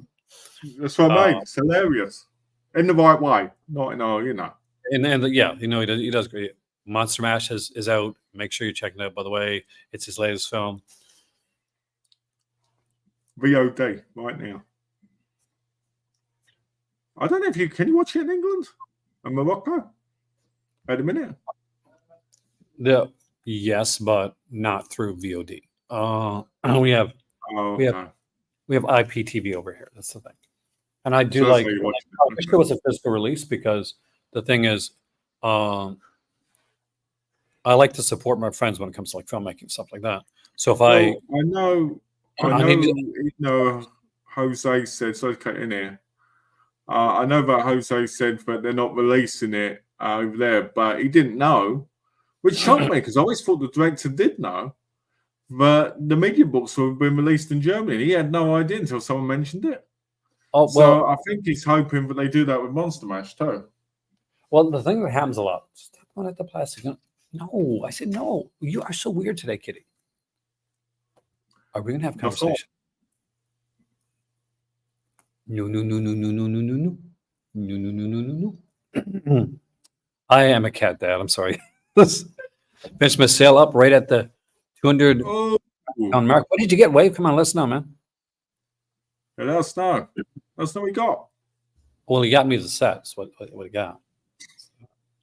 So that's what I'm supposed to get. I'm pimping for that set. So I'm pimping. I am shuffling. I'm shaking my booty. It reminds me of that Ice-T song. In WrestleMania 6 where it goes pimping ain't easy, man. That's what you're doing. That's not Ice-T. Pimping ain't easy. Is it? That's not Ice-T. I don't think that's Ice-T. That's a different rapper. I'm trying to remember. That was Ice-T. He was the one who sang it when he came out into the ring at WrestleMania 16. WrestleMania 16. It was Ice-T. I'm actually. I got to look that up. Is there another person that sings like that? Is there another rapper that sings about pimping? Probably every single one of them. Yes, that's it. Yeah, because "Pimpin' Ain't Easy" is a Daddy Kane song. Yeah, I knew it was. I'm not super up on your rap stuff, but I know a couple of things. Ice-T sang it though, didn't they? That's cool. I didn't know it. Ice-T. Wow. Yeah, he did do Does it come out of Bill Buchanan and Big Bossman, I believe. Somebody got to do it. Pimpin' Ain't Easy. There we go. Oh, okay. That's an earlier pimp. This is early Ice-T. Yeah. This is when I was in high school. We had in '87. Were you in high school in the year 2000? No, in '87 was when Pimpin' Ain't Easy came out. I was going to Somebody's say. got to. I was in high school. I would have to be some massively stupid student. No, I graduated I in held back the whole time, for many years. I graduated in '89, finished off high school, went straight to college, and because that's what we did back in my day. Oh, you graduated 1 year after I was born. Are you serious? Seriously. It literally blows my mind. Like my better half is like 7 years younger than me, right? And it always blows my mind sometimes when I'll be making a reference that one that she either doesn't get, or two that I expect her not to get that she does get. Yeah. You know what I mean, right? Like when there's like nature. Yeah, I know exactly what you mean. It's like Donna. Sometimes she'll talk about something, and we'll talk about something like, let's say, the 30s, because when she was growing up, that was on the TV, on the Saturday mornings and stuff. And sometimes I go, "Oh, you're talking about this film," and she's like, "Wow, I didn't expect you to know that film." I want to say, like, out of the gate right now, Donna was here yesterday for a second. She was not comfortable so much with being on camera, so I do apologize for that. But hopefully she's okay. She's not mad at me because she's an awesome lady, and we chose this. They did, so there we go. She's been traumatized today. So okay, what do we got here? Modern romance, Sweet Charity, good release.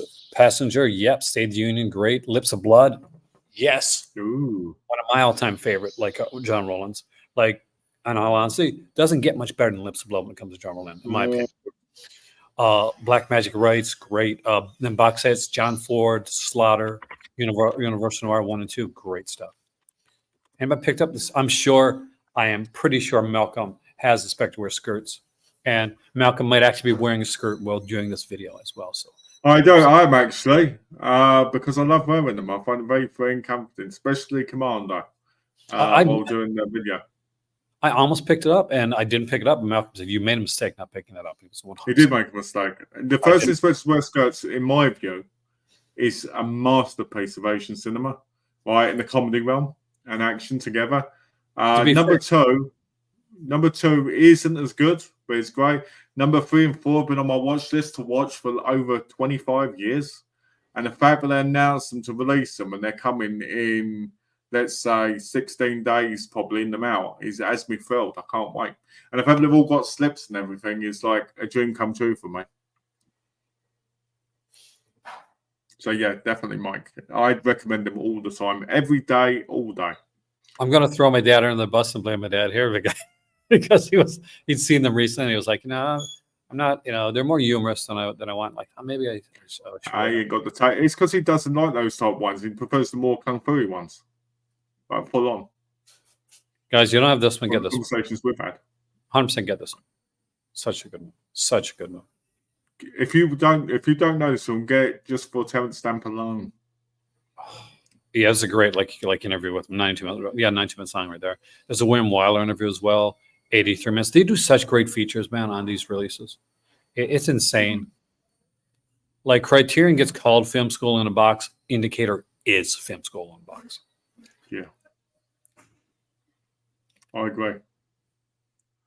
The Damned. It's like television is SOV in a box.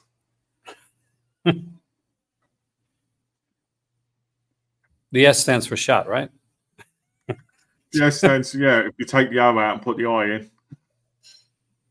in, you're gonna get the ire of television. Just watch. They won't get upset with me. They will like me because you're like, I spend a lot of money. Hey, I can take that. I can make fun of them if I'm buying, can't I? Well, I'll let you be the one that does that. I'll be honest with you. Like, and I'll say that, I'm interested in some television stuff, and some things, like, as I say on air, just doesn't do it for me. Yeah. It's like I know films and Massacre Video. I gave them a go, and I don't like their stuff as much. I think I'll just buy the odd thing from them, but I know if it's decent or not, because I just don't like their films. The Fiend was probably one of the ones that I like best. Yeah, I mean they're the good ones. The Fiend, the Devil, Horrible High Heels, And there's a few others, you know, like Men from Under the Sun, I stuff never. like that. I forgot to bring the Cardona set and the other one for Tim Luna, so I got to bring that next time. We're like Oh, rushing. come on, you forgot it. Yeah, we're rushing to get stuff out, and him was like, "Did you remember this?" So I was going to put this into the suitcase and this, and trying to remember all of this, so that I just forgot to take those to the. They might be worth more when you trade them in next time because they might be out of print completely. Oh, this one I'm hoping. 3 for 15 section is so stacked with great movies. It is. It's insane, like how good this stuff is. So we'll do this. Like, let's look through. I think that's one thing I always get jealous of people is when you have the movies, right? You know, when you own them beforehand, and you see these sales. It's so great when you get to see it's not jealousy. It's more like when you watch a film and someone else is watching it for the first time, but in a sale, you just want to be able to pick them up again. Do you get what I mean? Because you're like, what a great thing. It's so cool for me sometimes when people when I see people online and stuff that they start collecting, and I realize, and they haven't seen a lot, and they could be younger, right? Horror hippie, right? Yeah, she's younger, and she has her dad on sometimes, and he's like, probably like my age or that, and so he's seen a lot of this stuff back in the day when it came out. She's seeing it now, and it's kind of cool because I got kids too, but my kids grew up with me, so they've seen all this stuff way too young of an age, but to see people like just getting excited and finding this stuff for the first time is amazing. Let's look at all the box sets up here that are still available, stuff that are coming out. We can see like the Whistler sets coming out. Pixie Oro is actually climbing my leg right now. Hello, sweetie. Todd Slaughter, great set. I love Todd Slaughter though. You got to like the pantomime type of like British stuff. I put it up recently. I'm open to watch it soon. I haven't watched it with him yet. No, I've watched some of these films before, so I'm not going in blind with Todd Slaughter. I know a lot of his stuff. Anybody that's ever picked up like any of those like 50 movie sets, classic horror sets, I've seen at least 1 or 2 Todd Slaughters among them. But to see them in like remastered with really good editions, with the book, it's definitely a set that's worth. I think it's one of those sets that has to be bought. It is so cool. It's so panto, man. It's so panto, and I love it. Universal Noir Volume 2, I don't have yet. I really need this one. She kind of reminds me of like Sherilyn Finn right there. She does like, the hair and everything, yeah. I've got to say this: seeing Sherilyn Finn having sex in Ray Donovan was one of the best moments of my life. You've just made me. You saw me on Ray Donovan. I watched Ray Donovan. That's true. Charles Boyer, great actor, so underrated. Definitely, I know. You know what I loved him in? I loved him in Gaslight. Oh, Gaslight was my nan's favorite movie. Beautiful, incredible movie. Barbara Sadly, Stanwyck. I didn't like the British version as much. It wasn't. I'm disappointed this one sold out so fast. I hope they reprint this. I hope they have the rights. They've got it separately, haven't they? The 4 titles separately. That's not the same. I need the box set. Oh, well, you should have got it when it was out. I couldn't buy it when it was out. That was the problem. I was saying, I got lots of time for this one. No, and then I was in Canada. You should have sold stuff, and you should have sold your body in order to pay for it. Money was an issue. It was where I was at the time. The Michael J. Murray US set is sold out. Was that sold out before the sale? Oh, the US people really love that, don't they? They like the British man. And look at that. US people love the Santo Hotel. They have taste. They must have lower numbers. Let's find out. There is. Wait a minute, I got it, so I can actually tell you. 6,000. No, not a lot. For the UK, for the UK and US, so 3,000 each. Okay. So it's just not bad. Of course, the Humphrey Bogart set came back in stock, but it went out of stock again before the sale. Classic set. Apparently, I'm going to say this. North Americans apparently appreciate Indicator a little bit more. They're buying these sets, US sets. It does look that way, doesn't it? Yeah. good on you, North America. Yeah. Golf clap. I was doing It my. shows they made the right choice selling over there. I want to see if anybody did. Any of you guys like? I'm doing the TikToks and I'm doing this stuff now. I'm doing all the stuff that the young kids want me to do. And I'm looking. I want to see if anybody else signed up to my TikTok. I'm checking right now, guys. I'm judging. Uh-oh. Oh yeah, we got a few more TikTok viewers here. Actually, not enough to get me to. I'm trying to get to 1,000 so I can do lives on TikTok, and I'm way off. Way off. How many are you at? Seriously, 440. Yeah. What, followers? Yeah. I And don't also- post anything. Right? I don't post anything on there. Yeah, I know what And you have. I've got, Probably a lot more. kid you not, I've got 19 followers. Oh, I expected it to be more actually, because I'm like, Oh no, sorry, I've got 30 followers. oh, there you go. Yeah. Bogart said is I really don't know nice. why. I don't post anything. It's weird. I think it's algorithm. I think and it's where you're at too. I think it all I think goes. there's a lot of fake accounts as well. That happens sometimes. I hate when people do that. Like Like one you woman see, messaged me telling me she wanted a serious relationship with me after seeing my face. oh, did you see? Oh, yes. Oh, God, there's so much that on TikTok. So much that on TikTok. I just like don't respond. I'm like, oh, God, not that again. I was like, how did you see my face when there's no picture of me on there? Yeah. Well, obviously, Yeah, she's. That is good. I like the Bogarts. They're not his best movies, but they're good. I like Stanley- Tokyo Joe, and I like the boxing one the most in the set. Okay, John, for look at all the George has sets up. 720 followers on TikTok. You got 720 followers. Holy crap, George, man, that's awesome, dude. Damn. Send some You my way, can go man. live. Send You something can do my way. live. Well, 280 followers, man, you can do live. You'll be doing lives before me. I'll get you to do a live with me so that I can get actual followers. Oh, look, trying to pimp that exposure from you, George. Well, I am wearing kind of like the Jive Soul Bro hat, right? So there we go. Slick. For those that don't know, Slick from like early wrestling. Yeah. But look at all the Vegas. sets that they brought out.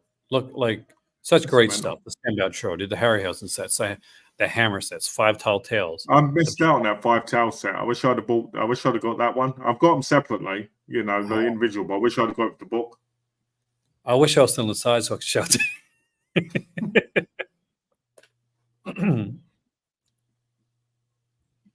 My indicator game, like for the box sets, Indicator. indicator game is pretty good, man. Pretty good indicator. I think I'm going to start just calling it Indicator. I kind of like that better, Indicator. You gotta like put Powerhouse and indicator together somehow. You just like do like a Power Gator. Power Gator sounds like something like one of those like. Here we go. Look, got like nude vampires. Look at that beautiful artwork on that. I bought that. That's what I bought. The Demoniacs, which is again amazing artwork for this one here. Panther Woman. Like you can see, these aren't bad prices right here, right now. These, well, 16 pounds is not bad at all. For Batwoman, Santo versus Patrick. I love Patrick, by the way, which I'm sure like Malcolm hates because it's a film. I actually like Patrick. I actually like Patrick Still Lives. That's the only Patrick that matters. There you go. See, like Richard Franklin hate from Malcolm.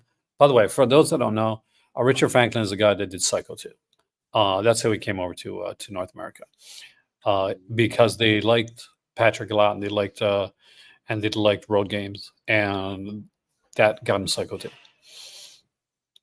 And which was a big deal because they wanted to do a Psycho 2, but they wanted to say, okay, who's somebody that's good enough to take over from Hitchcock? Yeah, is incredible.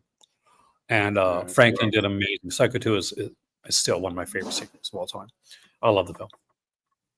I think they should release Patrick Still Lives, to be honest. Well, there's a 7 release, so we're good with that one. Snapshot, I need to get. Yeah, but I mean a 4K one. A 4K one. That's what we need. I got a DVD of Snapshot. Patrick Still Lives. Snapshot. And Have you it's seen the German media book of that, where it's like completely nude? maybe I need to get that snapshot. I Well, almost picked she's holding a camera, completely naked, bush and everything, right?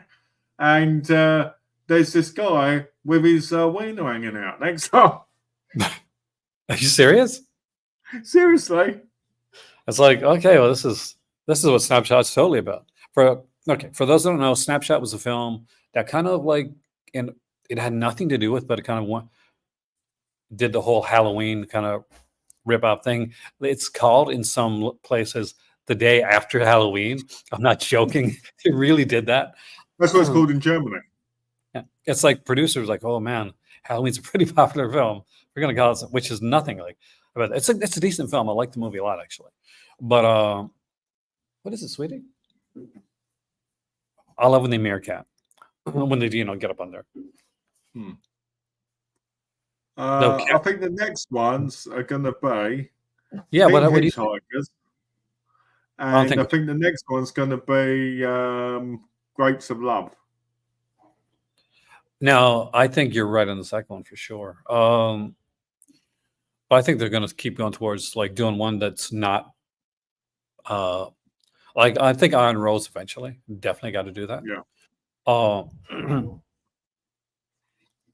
Sorry, my cat's adorable. Hey, film watcher in the house! Hey.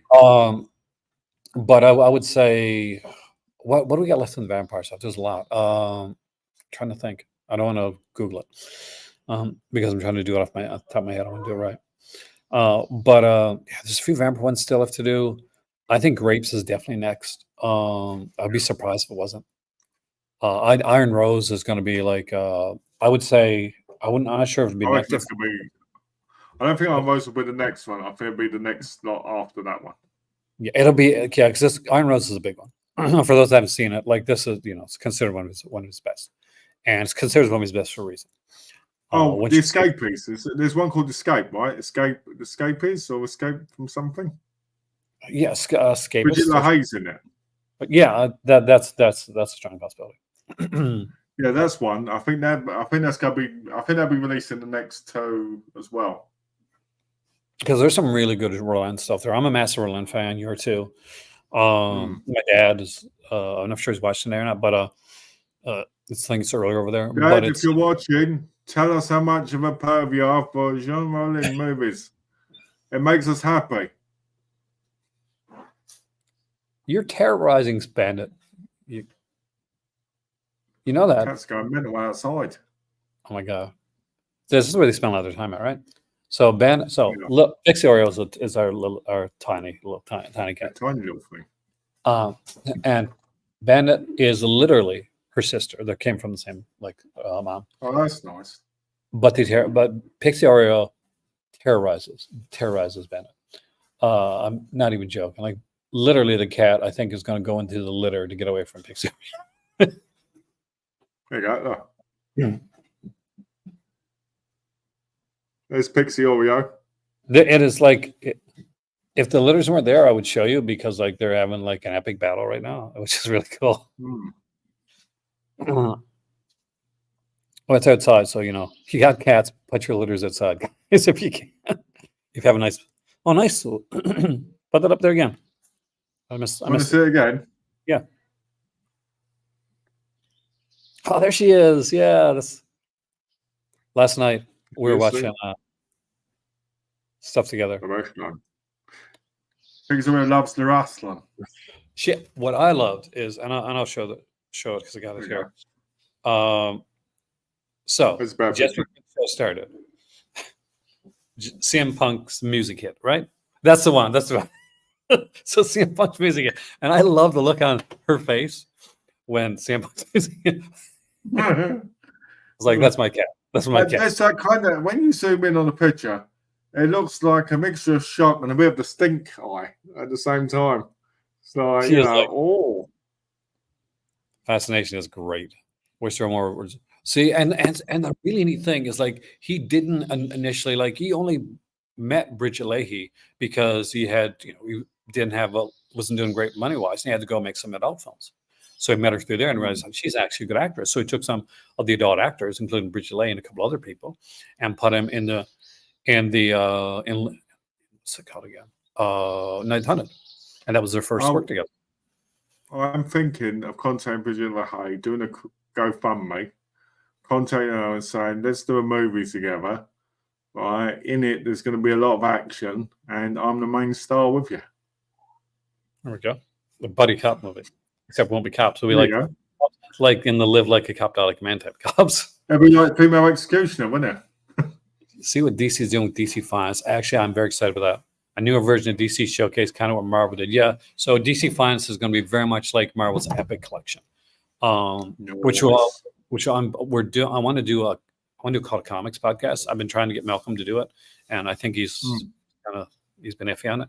But no, I can do it. I don't mind. I can do it.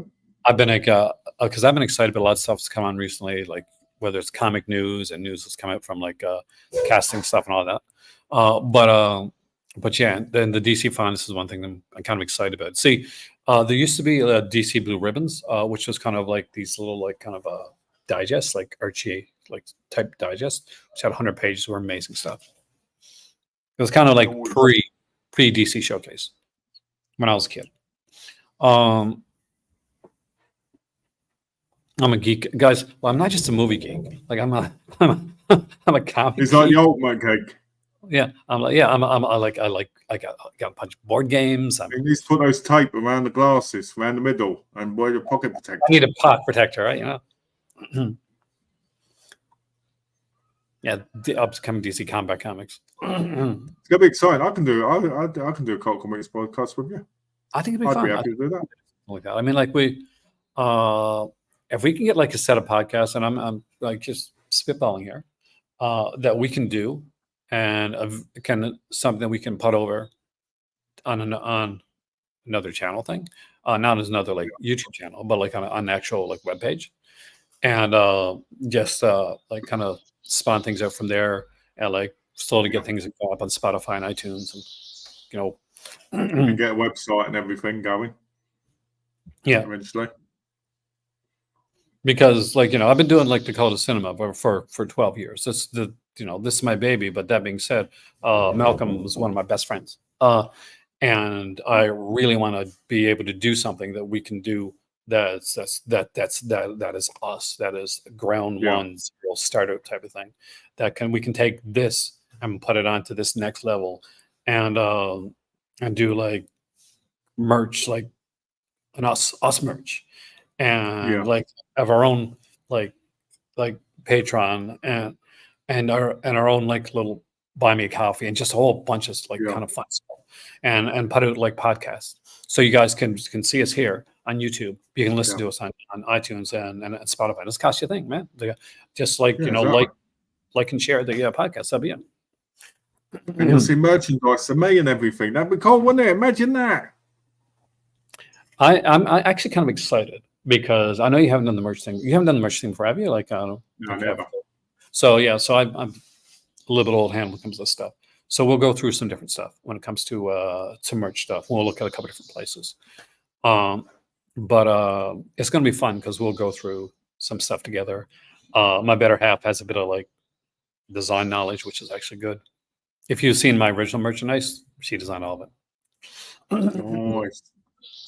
First Year Watchmen, Court of Owls. Oh, I love Court of Owls. Oh, they're going to be brilliant. Court of Owls is one of the greatest stories. I wish they'd make a proper movie. Yes. Like not an animation one. Yeah. No, the animation ones are good, but I want to see like I kind of want Matt Reeves for the Court of Owls. I want the Matt Reeves. That'd be amazing. No, it does seem to be going that way. But yeah, guys, if you like podcasts, you like listening to us chatter and stuff like that, and go off for a while, then keep an eye out for that.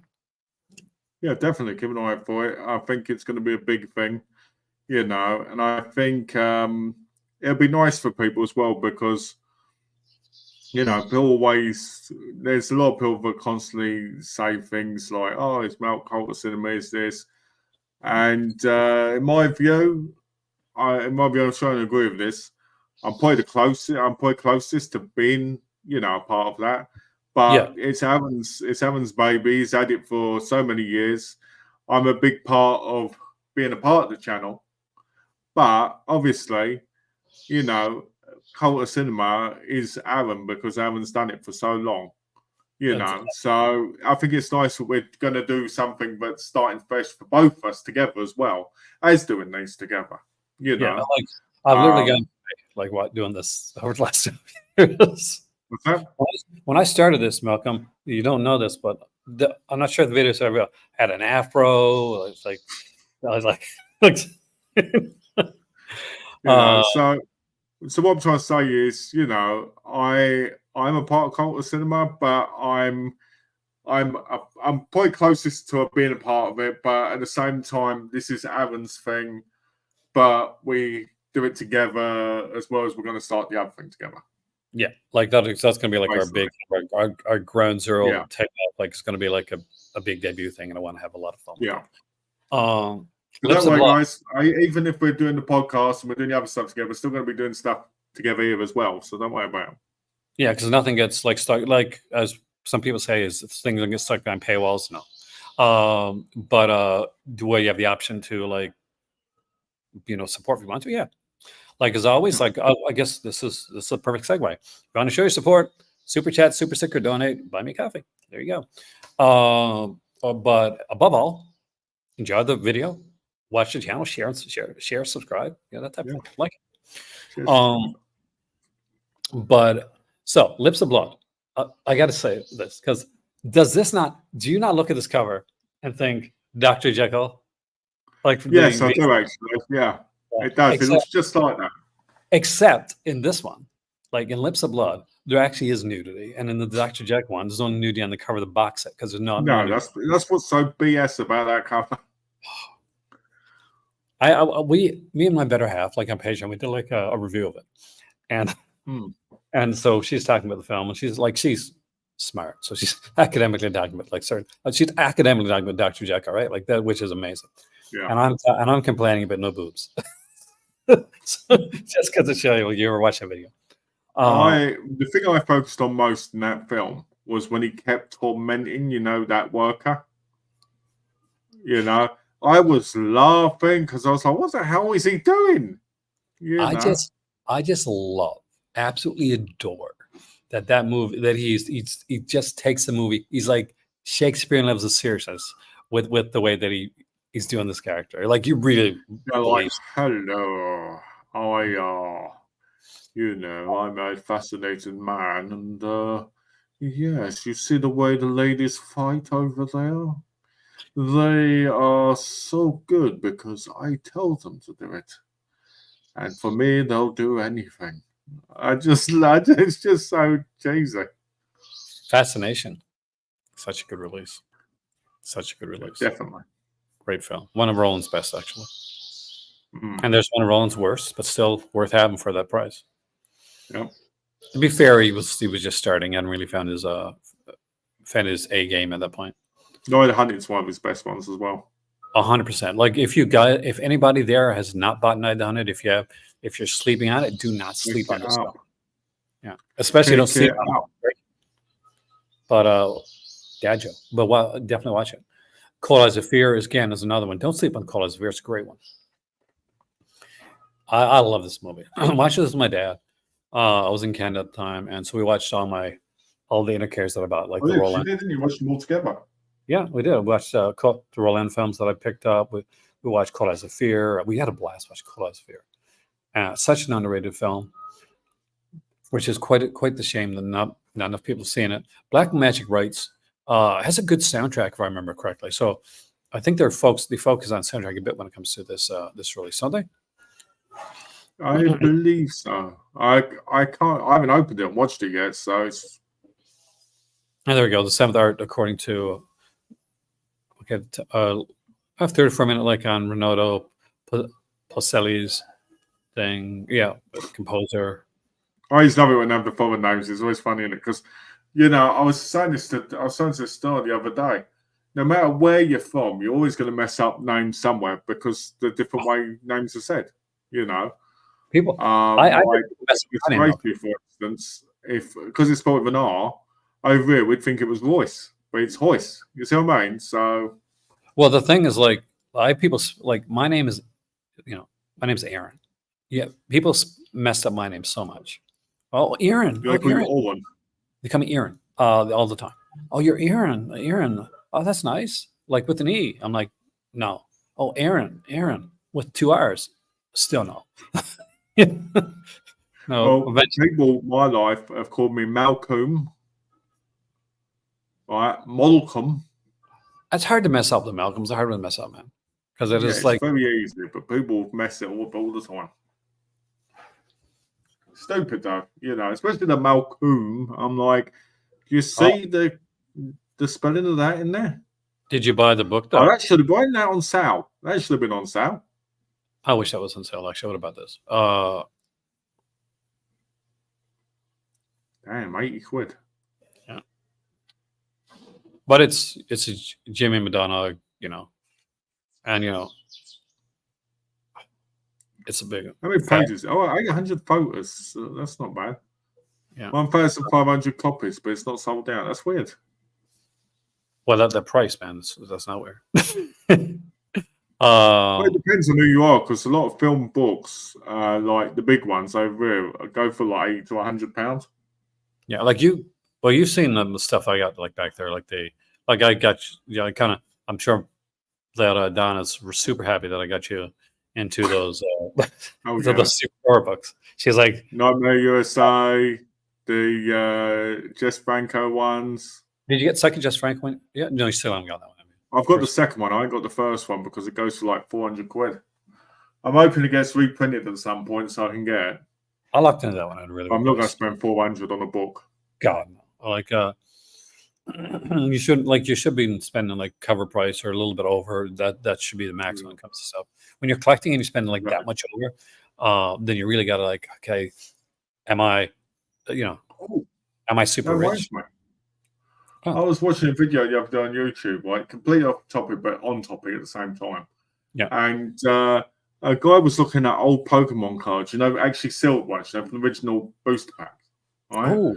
For one pack of, I think it was like 6 or 7 cards, $1,800. I love those. And I was like, I'd rather just buy them separately and get the ones I want. Here's the thing. It's a secret. It's a lot of people know. I watch so many card unboxings. The booster packs, like Pokemon. You're not watching them get broke open, do you? Oh yeah. Pokemon, DC Cosmic cards, the Marvel cards, the Marvel Legends, the Marvel Universe ones. It takes me back. See, here's the thing. For a while, during the whole like 90s era when comics were big, and like around that time, like comic cards and like those type of cards became really, really popular. I literally I paid my rent with cards.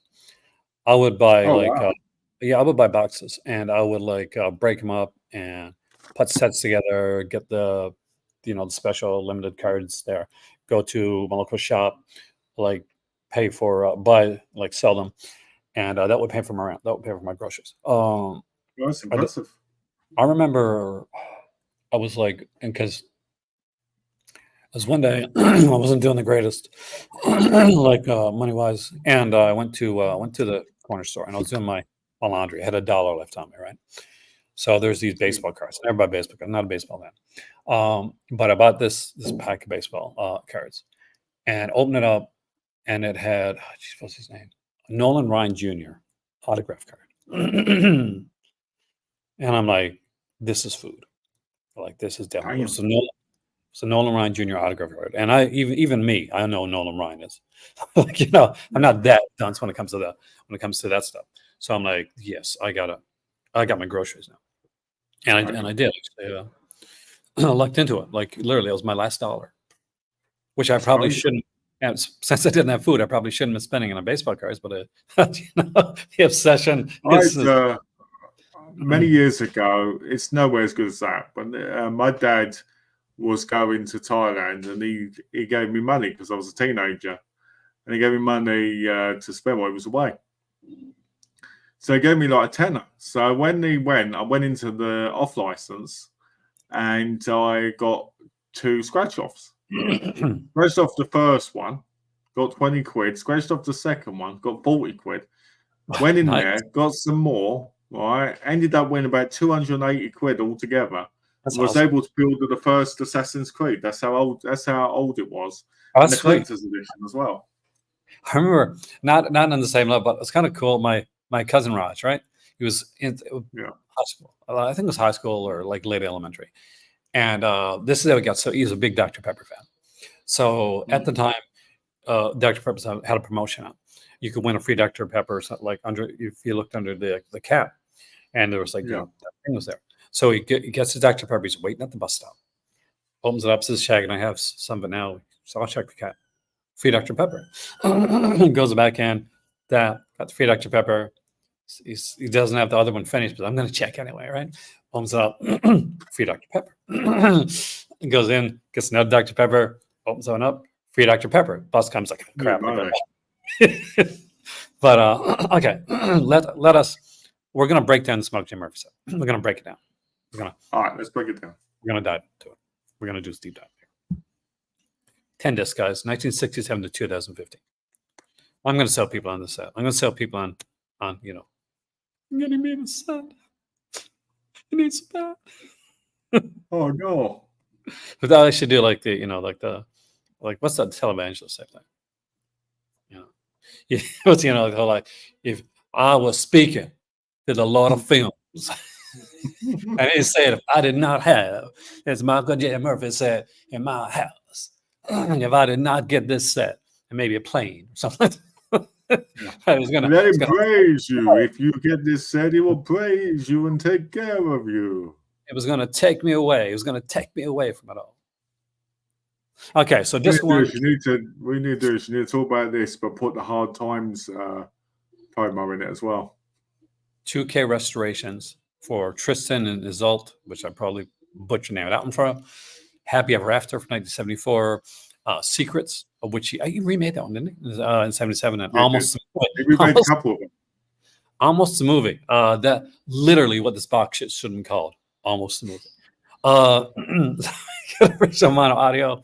We start off with Murphy's Lore, Part 1 Origins, 22-minute, first part of a 3-part documentary. Guys, gotta do this right now, just real quick. You ready? All right, let's do it. Can you imagine the epicness of us reviewing this? Can you imagine? Can you feel it? Can you feel it in the air?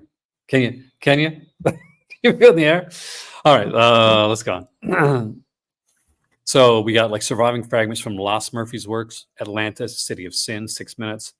5 minutes for that one. Gods and Heroes, 2 minutes. Seventh Day, first version, 7 minutes. Insight, 3 minutes. 7th Day, second version, 5 minutes. 7th Day, second version, outtakes. That's the first disc, by the way. There's 10 of these, by the way, we're going through right there. 2K restorations for 1980s. The Cell, Stay, Death in the Family, Invitation to Hell, which is probably the most famous Michael J. Murphy film. To be honest with you, that's the one that I know. And The Last Night from 1982 was Invitation to Hell. Was that the first one that you knew? Like, no, the first one it was The Last Night. Oh, really? For me, it was Invitation to Hell. Audio commentaries and Invitation on The Last Night. Look at that, audio commentaries. Sally Duncan too. I can't believe we got an audio commentary with Sally Duncan. Incredible. I just have one question. Brilliant. Who's Sally Duncan is by far everything that Kim Newman and Kat Erninger wishes they could be. Who is Sally Duncan, by the way? I got close. There we go. She's probably really good. Probably really good. They should have got Mike Lead and Arm Venomer, even though they're Hong Kong experts, just to randomly talk on these ones. That'd be amazing.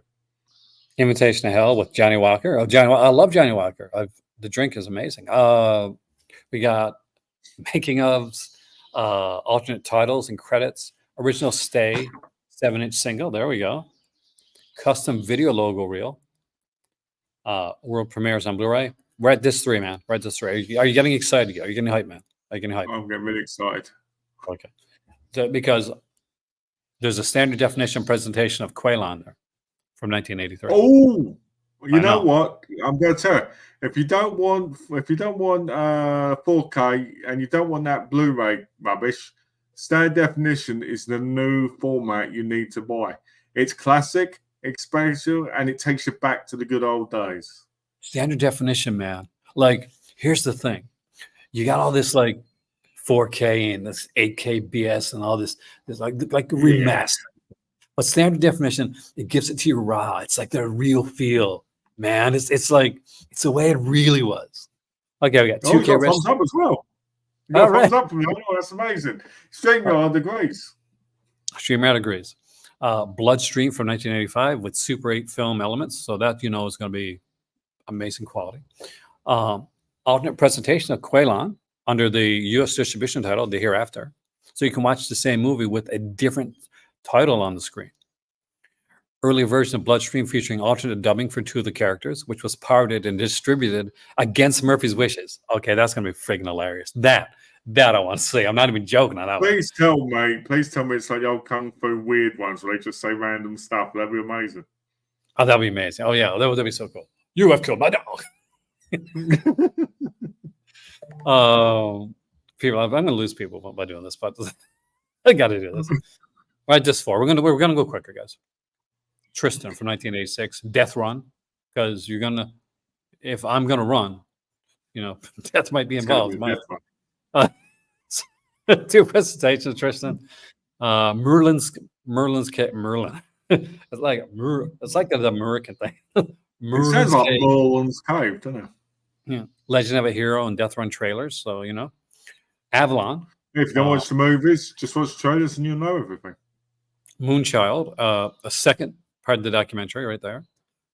Disc 6, we got Torment, Atlantis from 1991. The Making of Atlantis. You can tell it's an in-depth when it's 7 minutes long for making it. So that's making it. The bloopers reel is almost as long as making it. So we got a standard definition for Second Sight. So obviously, Malcolm, that is where Second Sight Films totally took their name from. They're like, we're such Michael J. Murphy fans, so let's do this. Michael J. Murphy inspired Second Sight, and that's why we've got The Hitcher coming out soon and many other classics, because he himself inspired not only just them, but film overall. But if you're saying I'm not sure about Michael J. Murphy stuff, he's going to give you a 12-minute tour of his home and his studio. So there you go. What else does this man have to do? It takes. We do more in-depth things. Just getting up off the chair. There you go. 2 presentations of The Rite of Spring, a 90-minute and an 81-minute version. When they realize, oh wait, maybe this movie's too long. It's too bloody long. 2 presentations of Tristan, 108 and 102 minutes. This is editing done right, though. If you edit your movie, I'm going to say this right now. I'm going to lose some people for this watch. If you edit your movie, that's not her, and it gets longer. Shorter, not longer. It gets longer. You're doing it wrong. That's not how editing works. That's editing 101, guys. Especially when it's 2 hours longer. Oh my god! You remember sitting through Justice League? Like, wow, the special effects are way better. Like, this is like there's some better like actual story things in here, but it's so damn long. It's not worth it. 65-minute interview. Actually, it's kind of cool. Standard definition for Roxy and Scare. So most of these aren't HD, then, really, are they? Well, a lot of these were like shot on video stuff. Like, if you got TerraVision and you don't have Michael J. Murphy, what is with your life? I'm just saying. Yeah, they go together, don't they? They do. It's like peanut butter and mayonnaise. Sure. They go together amazing. Mayonnaise. Love me some mayonnaise. I was so poor at one point. Like, guys, yes, I live here now, but I grew up actually middle class, to be honest with you. But I had a time in my life when I was poor, and I had like mayonnaise sandwiches. That was like my go-to, like mayonnaise and mustard sandwiches. And when I say that, I mean like, oh, there's other things in the sandwiches. No, there is. I was like, oh, what am I having right now? Do I want mayonnaise and bread or mustard and bread? Like, yeah. So when you think, if you're ever at a point when you think, oh man, things are pretty crap right now. I don't know. It's things are kind of rough. Look at me. I'm here living in a place that I own in Morocco. And I had a point in my life where I was homeless. So you never know, guys. So if you think things are going bad, things can change. And I mean that in a serious and most sincere way, because I know and I've seen people. I've gone through rough times, and I've had conversations with people where I'm like, okay, it's. Oh, look, you got thumbs down now. Look, StreamYard doesn't agree with this. They give you thumbs down. Yeah, thumbs down for for positivity. That would be like a YouTube. That would be such a YouTube I thing. don't know what caused it. I wonder what caused this though, because you didn't do anything with your hands or anything. No, I didn't. I did a clap. Maybe the clap. Let me see. Clap. There's certain I got to figure out these things out. I got to do it like this. Do I do that? Do I do? What the hell? Streamer, how the hell does this work? If I gotta, what's coming on? What do I got to do? Come on, something's got to happen here. Jazz hands. Jazz. It just doesn't work unless you don't expect it to, and it just works. See, maybe you have to say certain words. When I was a Thumbs kid. up. When I was a kid. I was learning magic, and no crap, and I was young. So I had this book, and I get from library all the time. It's basic magic tricks. So they'd say things like your partner in magic is misdirection, right? So say use your hands, spend time, go and spend time in front of a mirror, and just practice, just moving your hands. And I did. I did for hours, man. I mean, this is technically not only were you doing magic, learning magic, you also learned Tai Chi. There we go. I was like, damn. And I would stand there my hands would cramp up. And I was a kid, but I was like, nope, I'm learning. The Return of Alan Strange. Man, Doctor Strange is I was hoping Alan Strange would return. That was the next step. Oh wow! So you got a highlight for you, right? 120-page book. But in all seriousness, it's a cool set, guys. Check it out. Is it one of the greatest ones? No, I like Robin Hood's a better set. Not lying. Yes, it's in depth. Yes, I'd love to have it. I think it's a bit pricey, but if you're getting something for yourself, Robin Hood, much more fun, early adventure. My West, I'd say, in the box sets. Oh yes, 100%. Not even a given. The Stanley Long thing is good, but when we're looking at stuff really to pick up the sets to grab, look, this Mae West set. Everybody should own this. This is a gorgeous set. Especially that price. I mean, you're getting 10 films. If you don't have this set, we got She Done 'Em Wrong is on here. And After Night, Belle of the 90s is on here. My little chicken. Just so many great films. Take care, George. Oh, thank you so much for coming in. We'll hear from George soon. Don't worry. Well, we hear from George off camera too. We chat. Mm-hmm.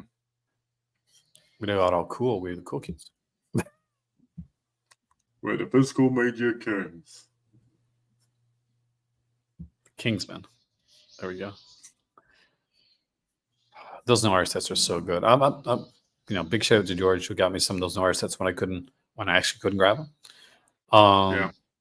Because I would have missed out. They are great sets. I do like how they look. I still wish they were in the plastic cases inside, though, only because I want the individual booklets. My biggest one of my biggest things that I'm glad I did, and because I would have regretted it if I didn't. And it was Hind that was you got to grab this set. Bloody Terror. Such a great set. I would love to pick it up. I had a chance to pick it up ages ago, and I was just like, I like it, but I don't care enough, because I had them separately anyway. See, I would love to see this get a re-release because I think it deserves it. It's such a good set. Yeah. And like I'm a massive Norman J. Warren fan, though. That's the thing. You know, that helps, right? If you're a fan of you're a big fan of the director. It took forever for that scum set to sell out. I still didn't buy that one. This one, that was one of the ones where I was maybe it's more of a British thing, but I just didn't.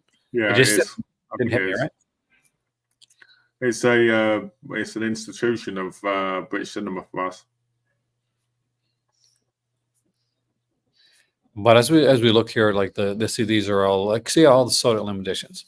I'm super proud that I own these. Sinbad. I wish I owned them. I wish I owned those two Harryhausen sets. I mean, I own the movies, but I wish I'd have had those sets. So did you come to like Indicator later on when it came to like? I did. I only came to Indicator after I moved back to England. So you should have been watching my videos back then, because I was like massively pimping the Indicator stuff at that point. Like, no word of a lie, I really was. What's the bundle there? Obsession, Shop at Sly Corner, and Tomorrow We Live, and The Whole Truth. So that's not bad. If you put them all together, what you get like 10% off, right? Yeah, which isn't too bad, but it always makes it where you have to end up paying postage, which puts it back at the same price. I got to say, I want to look over the sale one more time because I want to see if what's sold out. I'm actually kind of curious. Because there's just such good stuff here. I'll give recommendations. You can, if you see anything you want to recommend. Sure. I love 13 Ghosts. It's silly fun, but I really enjoyed it. Well done. I've got a package come. I'll be right back. There we go. We making an unboxing. It's nothing too raunchy. And Fair and Trinidad, anything Rita Hayworth, man, I'm there for that.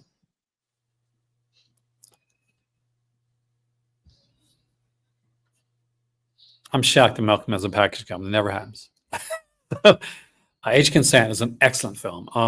It's a Powell film, Michael Powell, with a very young Helen Mirren, a very nude Helen Mirren for most of the film, and well, it seemed like that one was younger anyway.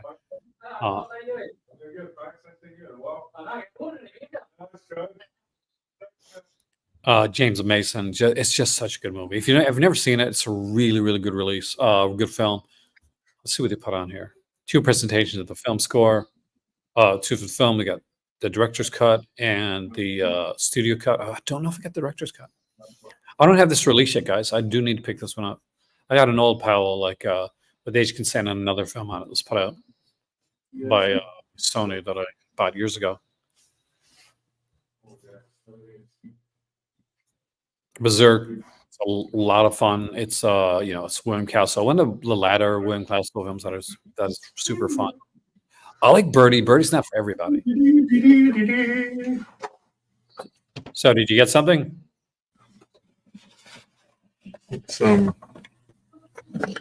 Oh, hello. There we go. Is it showable on screen? Just gonna ask that at the gate. I can show it. It's all the Kung Fu movies. Well, let's bring it up here so you can see a bit better, and then we'll go back to that. So let's see. You're getting an impromptu unboxing. We'll see if here we go. So these are all legit, right? Just saying. These are all cool. They've got the Iron Fisted Monk. Oh, nice. So they are legit. We got legit. Yeah. I was expecting. Got that one. We've got Prodigal Son. Is this from the Arrow sale? Yeah, it was from the Arrow sale and Oldest. Oh, nice. Now, I've got Prodigal Son, the double pack with Warriors 2 from Eureka, but I like having the separate. I like the individual, different, what do you call it? Yes. In the Line of Duty. Such a nice set. Isn't that, Amit, come on. Look, isn't that sexy, man? It looks even better in person. Yeah. It's I'm not incredible. going to lie. It looks amazing. Oh, it's damaged in the corner. Look. Oh, that's nothing. If it was like I'm going to ask for a refund. That is a to be honest with gorgeous. you, for $20, that was a bargain. I can't believe that was on sale for such a great price. Then I've got Yakuza Hunters Final Death Ride Battle. Yeah. Yeah. Yeah, this is something I can imagine Error 444 releasing at some point. Kung Fu and Zombies, which is a 6-movie martial arts set. So you got Shaolin versus Evil Dead, Shaolin versus Evil Dead 2, Kung Fu Zombie, We're Going to Eat You, Spirit Killer 2, Spirit Killer 3, Kung Fu from Beyond the Grave. Mill Creek? Yes. Yeah, that's it. You know, because it's 2 discs and it's DVD.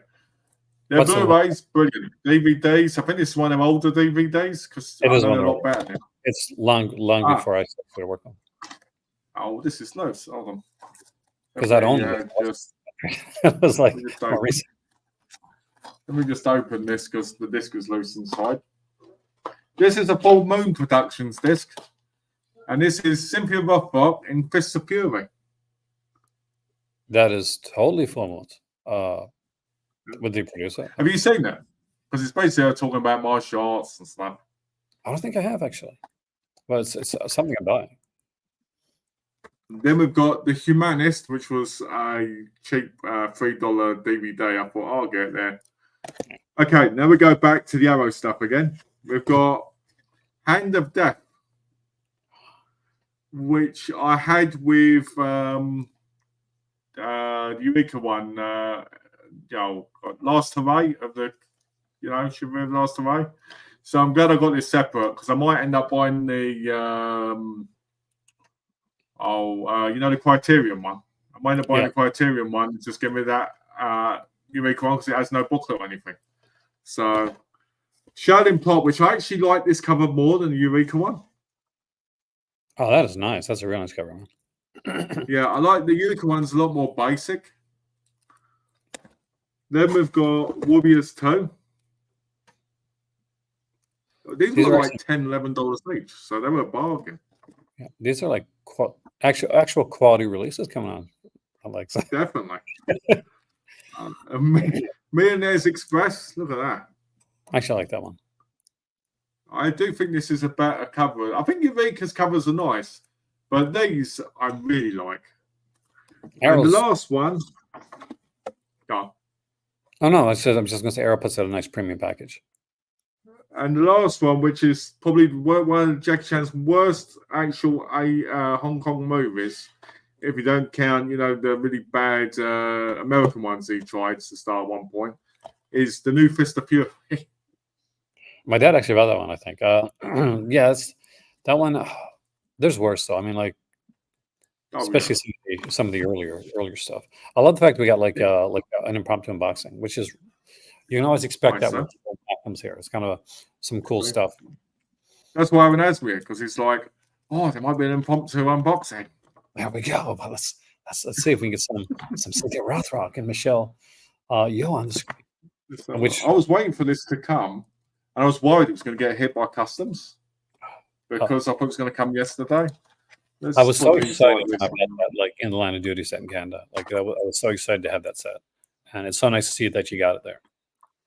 What's fun though is, except for the DVDs, I already own technically all the Blu-ray movies.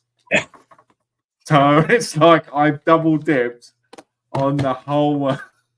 But saying that, for $11 each, I won't mind having like the bonus, stuff in it, and there's different extras, and the booklets are different. And to be honest with you, I wouldn't mind owning all of these if I could, just because I think they look so much nicer on the shelves. If you look at them like that, look at the colours. Oh, gorgeous.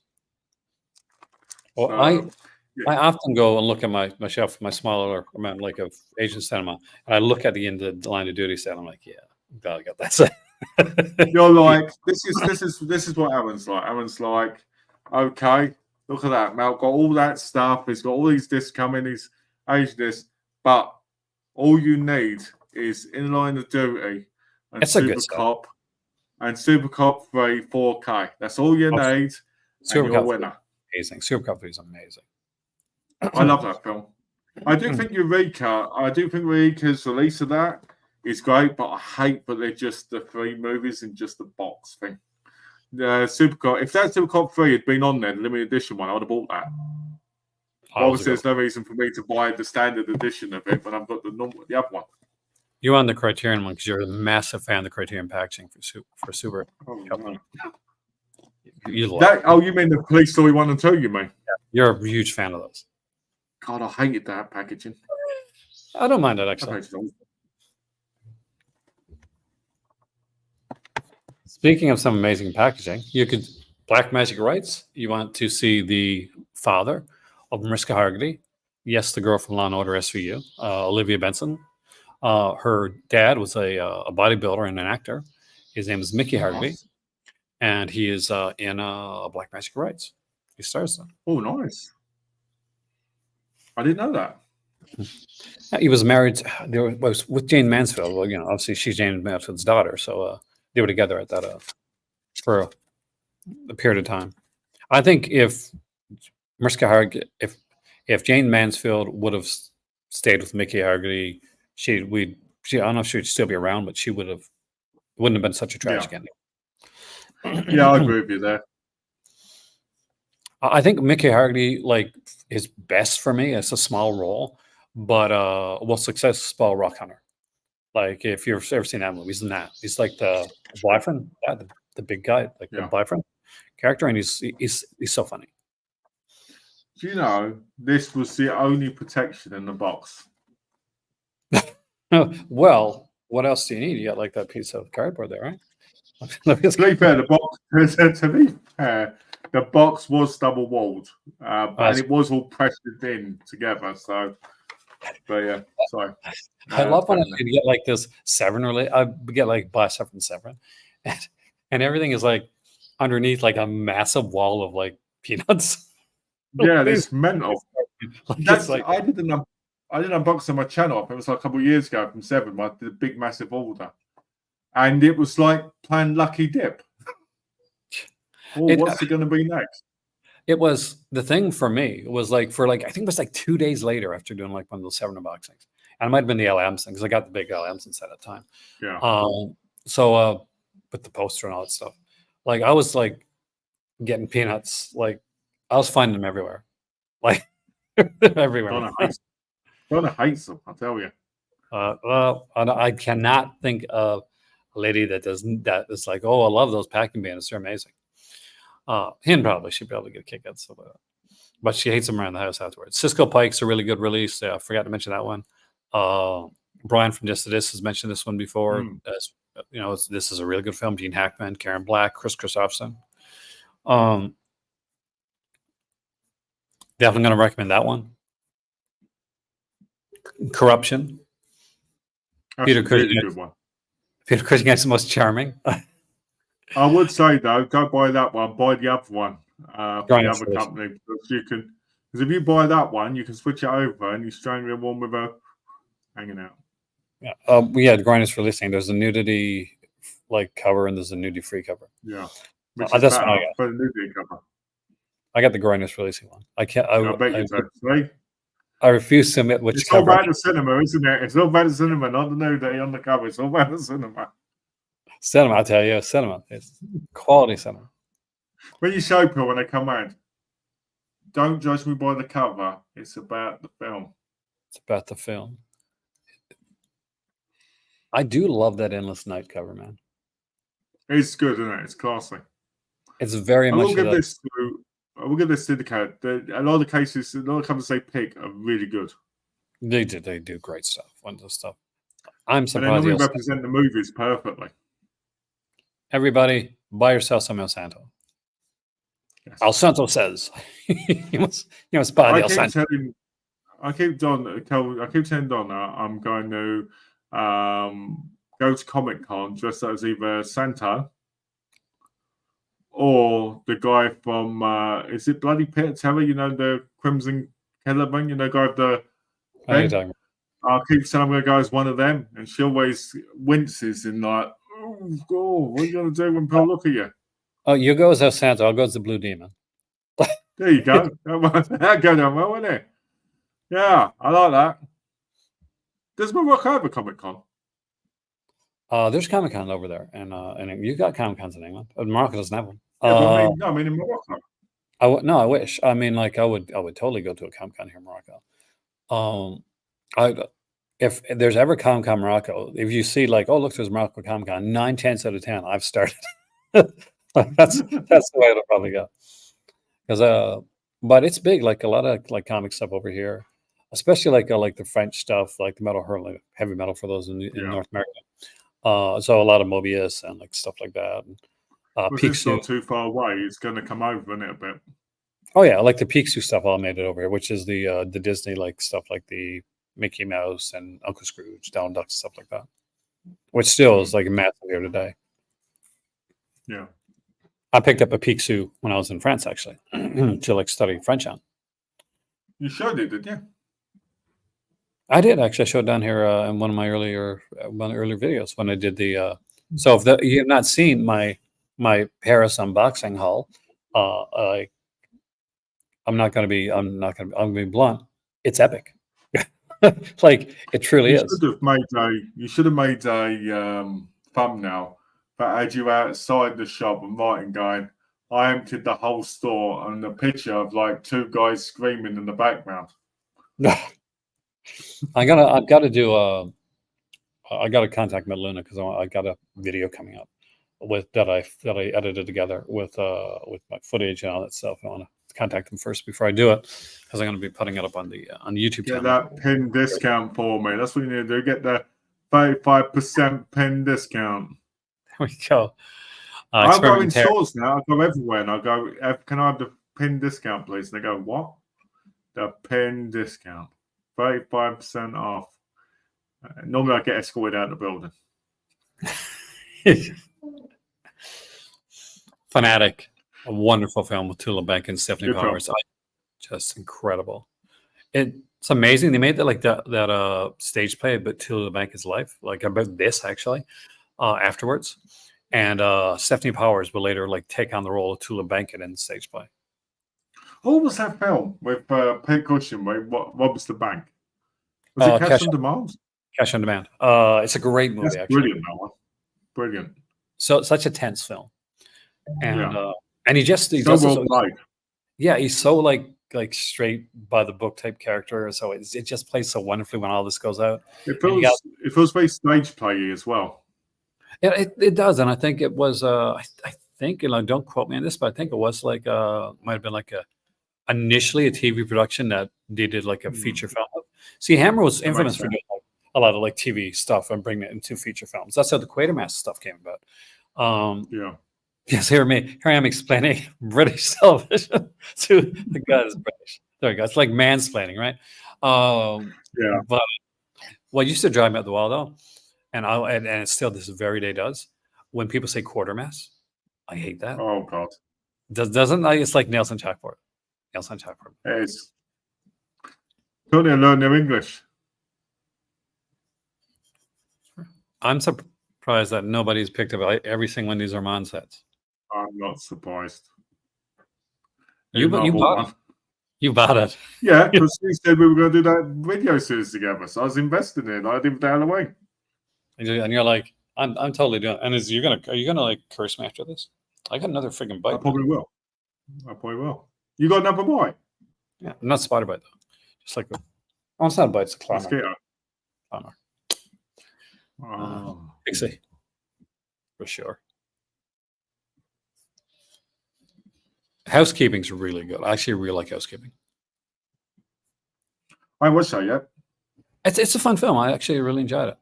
Homicidal. You'll never guess the twist ending. Everybody does. Absolutely everybody does. Back then they didn't know, Jet Pilot. I like Jet Pilot. Everybody was good. Jagged Edge. Amazing film. Now there's a film. Classic. Brilliant. It's such a heartbreaking ending. Oh, I know. But it's so good. It's so earned. It is so earned. Now that's a real thriller. That's a real proper thriller movie that gets you.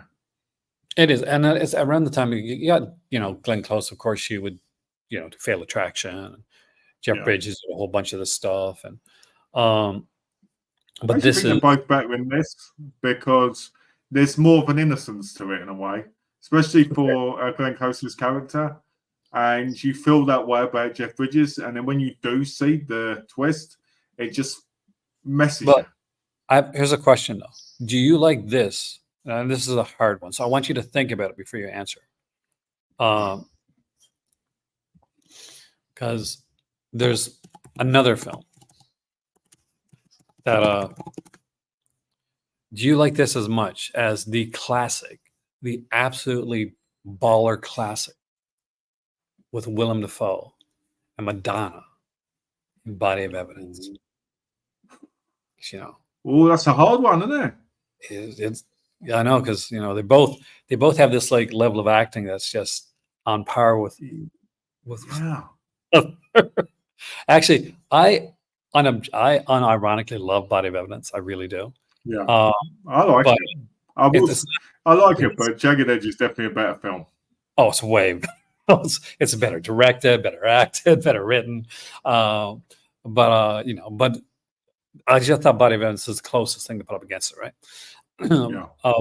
Because Body of Evidence is such a. It was like, hey, let's take Madonna, like one of the sexiest girls out there. Let's try and make her as unsexy as we can in an erotic thriller. So that's what they did.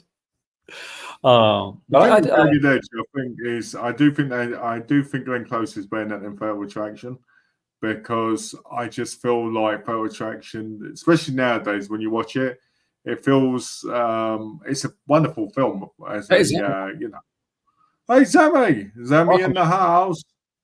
Fatal Attraction, Got to pass that beer because she will not be ignored in Fatal Attraction, right? She will not be ignored. Exactly. It's such a great. I'll be honest. If a woman was that way of me, I think I'd just be tempted to just keep giving it to her. Here's the I'd thing. be like, "Oh, you love me that much." I'm gonna be honest. Like, when I had relationships like that. Yeah, I'm not sure if I attracted the crazy or I was just attracted to the crazy when I was. You're talking young. about you and that troll, right? And what? You Me, and the troll for Captain Revenge. That's your fatal attraction. We're not getting into this story. We cannot tell that story on here. But that is like, let's not get to that one. But yeah, there's a story, and then it doesn't mean troll in like the YouTube way. It's a whole different thing. It's an inside joke. God, you had to bring back like flashback, like bad memories, Mel. Thanks a lot, man. Hey, you're welcome. Mae West said, grab that. Morocco. Wonderful. No, it's 1,000 Eyes. I found to be a little bit of a letdown. It's a good film, but I just expected more from it. I think because I just finished watching what's that film called? The Woman in the Window. The other one he was in. It's a really good movie. Yeah, and I really love that movie. And I think after watching that and watching Night of 1,000 Eyes, it kind of felt a bit let down. Did you feel like if they would have had 1,001 eyes, it could have been just a little bit better, though? Maybe slightly. I think now that I think about it, that one extra might have just put it over the edge, made him a 5-star. Obviously, people. No, the contract's a good one. Everybody contract's brilliant. That's right. Night Tide. Big recommendation on Night Tide. Love. I recommend the prequel Daytide. Have you seen Night Tide? No, not yet. I need to though because it's Dennis Hopper. Oh well, everybody needs to see Dennis Hopper, but Night Tide especially. Gotta just find something real quick, guys. I apologize. But there's just a uniqueness to Night Tide that I liked. It's a weird film. Like it's a good film, but it is really a weird film. Yeah, most of Dennis Hopper's films are, to be fair. It's hard to imagine Dennis Hopper doing something weird. You have to take Sweets from a Stranger. Such a good film, man. Not for everybody, really good film. That opening, like, and because you don't have the thing, you don't have the C, and it just and I'm a dad, right? So something like just the thought, like just That's the thing, isn't it? What people forget nowadays with anything that's horrific, and I don't mean just like horror, but I just mean in general. It's the not seeing that drives you crazy half the time. Well, it's that, You know, on these things. and that's when I can see like a lot of times when it's done well. Like look at a movie like Revenge, right? Remember, that Yeah, one. Revenge. Like It's about the one where she goes with the guy, right? And they Yeah. go on the. and basically like she gets pushed off and all this Yeah. stuff. So Yeah. anyway, so Revenge is like a brutal film, but it knows when to be brutal, Yes. and it knows when to pull away, and that pulling away is going to give you a bigger impact, and it does. Yeah, the cellophane bit, when he puts it around him, and the blood everywhere. Oh, Such a good film. Such a good film. Not for everybody. Like again, it's not for everybody film, but I really enjoyed I will it. say this though about Revenge. I will say this: it's one of those movies that is very believable in the sense of shit can go down very quickly and change because of one or two people. If you got the wrong crowd with you. Yep. Blue Velvet's amazing. I love that. One of my favorites. I don't think we would have Twin Peaks if it wasn't for Blue Velvet, because it's literally it's the map for that one right there. Yeah. And as I said, like Zammy, Road Games is the favorite film. Malcolm's all-time favorite movie. He loves it. It's like he said on here, like several times. He's got multiple copies. He's got the Umbrella edition. He's got the limited edition of like Road Games. He's got the standard edition of Road Games. He's got one from the US. He said, I've got the Korean version. I've got the Hong Kong release. I've got a signed copy. I can't believe Richard Franklin in my bedroom with it. I didn't say I said it was bad, but it wasn't bad. It was just I like the cinematography in it. I like the tension. I like the suspense. I just expected more from it when I first watched it. That was all. I want the. I got to get this release. 130-minute lecture by Franklin. Holy crap! Oh wow! Sunset Cuddy in the house. Hey, welcome, Gino. I need to watch. Since you're here, I need to tell you. I've been practicing my Western talking, and I want to know what you think. So ready? Here we go. Howdy there, Sunset Cuddy. I want you to know I'm walking down the trail and I'm going to get on my horse. And I'm going to ride out and shoot myself some bandits. And I want you to know that there's a new sheriff in town. But I want you to know also that I might have to take you out on a duel. How was that, huh? That was good. Yeah. That was a choice. That's an acting teacher in high school, and he was like, when I knew I didn't do a great job, he would. That would he say. He wouldn't say good job. He would say bad job. He would look at me and he would say, "That was a choice." Like, I got to work about it. Oh. Gino, do you want to talk to Gino about that? Actually, I told him about actually, messaged him about the. Oh, you told him that the Lasseroux documentaries on the Armand set. For those that don't know, there's a 7-minute Lasseroux documentary on the Armand set. I actually haven't watched it. I'm very excited to check that out. We'll be watching it because we're going through the Armand set. We're going to go through the set, aren't we? I'm excited about that actually. But I wanted to start watching, but I'm waiting now till you get the sets. Well, I should get mine. I would say I'll get mine at the end of the month, probably, hopefully, because the shipping and all that. I should. While I'm here, let's. I want to see if there's been any change in the polls.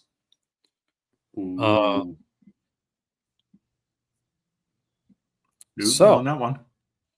So Children of the Corn and Phantasm are still like in top running. Somebody looks like somebody voted for Puppet Master as well. It finally got a vote. Oh yeah, it's got in votes now. Last time it was 12. Yeah. I'm keeping this poll up for a while because I want to do justice to whichever one wins. So I just want to see how it's going. And here we got son of a still. There's the Alfred Hitchcock Masterpiece Collection and the Friday the 13th Collection. I feel people are choosing the sets that I've already talked about a lot, but okay, I'll find something new to say. But Oh, I'm glad you like the hot Spurs, I mean, they're one of those muffy ones. yeah, Yeah. Just I'm the same. hoping to get them maybe during the Severance sale.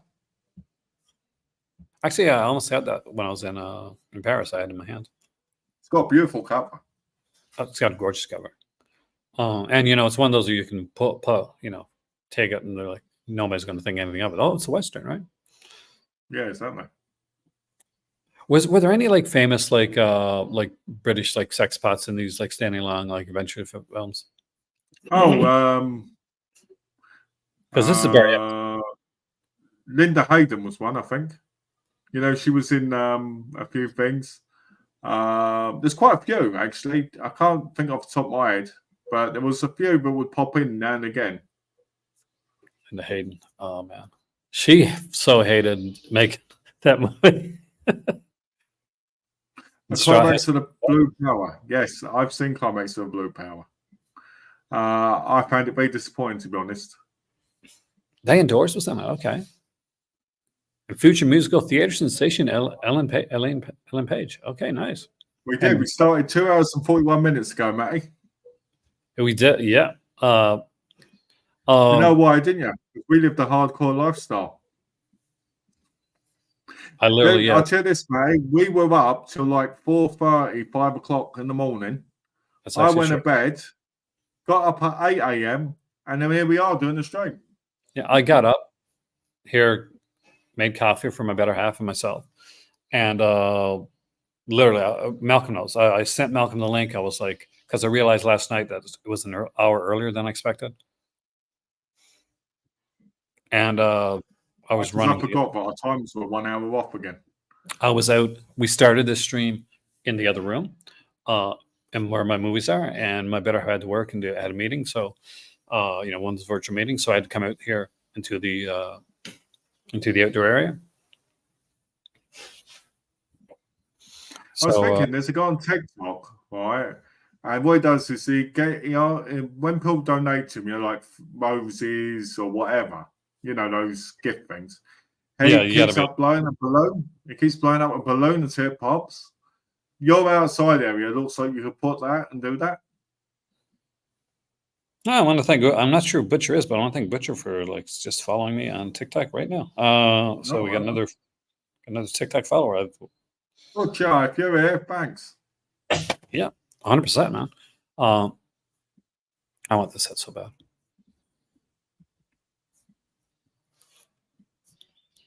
I swear it was $14.99 at some point. Maybe it was on Amazon at that. It wasn't it was a bit pricier before. 5,000 Fingers of Dr. T. There you go. Ooh. That could easily be misconstrued.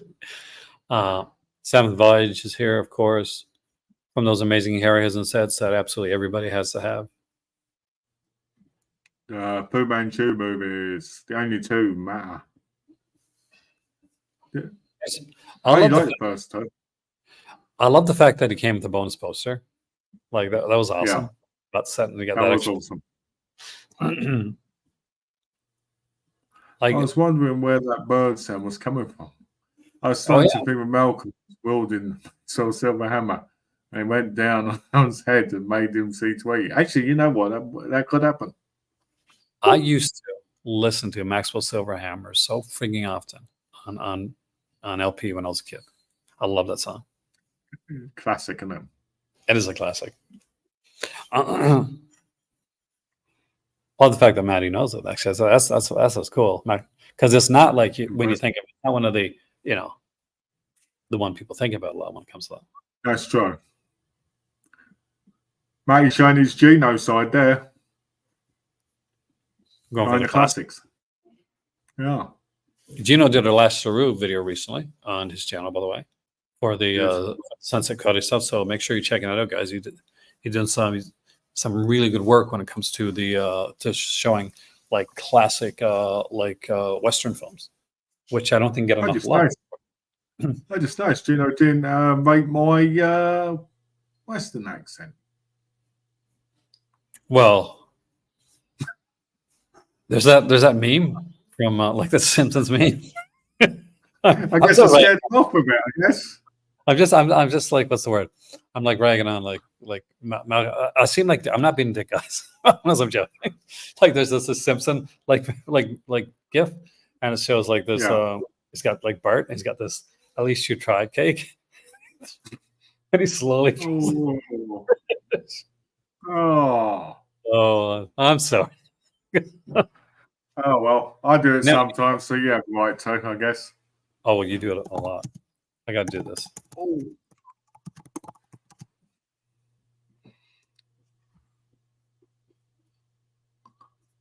Oh.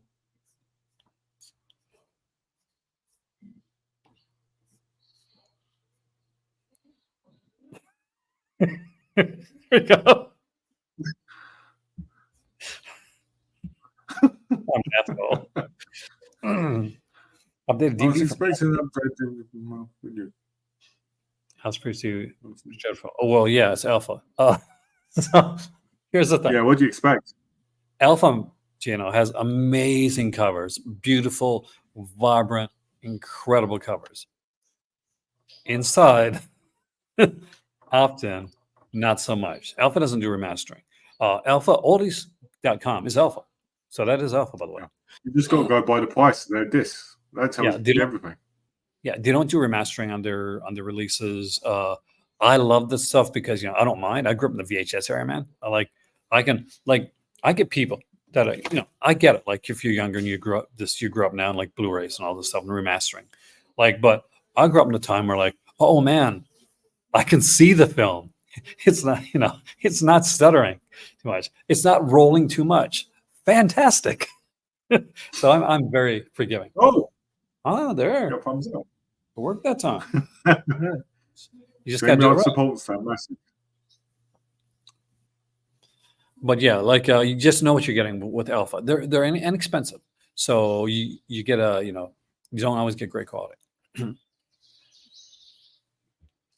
Let me know how that goes, because I'm very iffy with when they say, "Oh, by the way, it says new master," and I'm like, so this one doesn't look like it's been pissed on. So it's like old kung fu movies.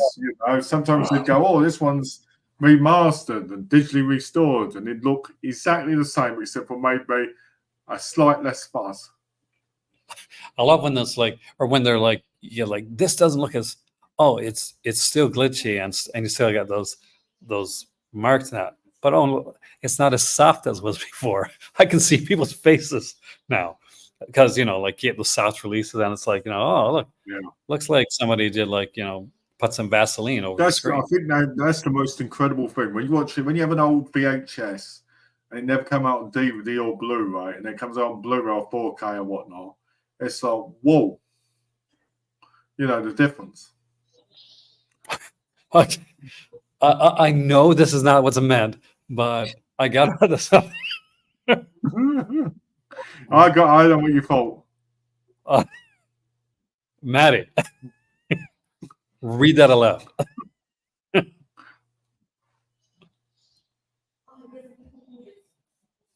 Oh dear. I need a minute. I need a second. Thank you, man. This has been a long morning and in the good way, actually. I love this cover for Golden Ball. I called my uncle who used to work in tech at my bank a scrum manager and not a scrum master. And it was You delete that comment. You didn't delete, man. Yeah, if you delete the comment, it still shows up on our end. Ah, okay. It was hilarious, though, man. Like,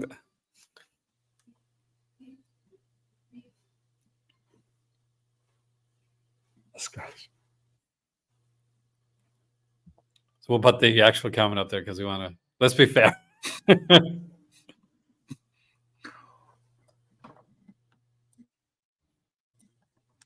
Lady from Shanghai. Damn you guys. Maddie's like, The curses. Oh,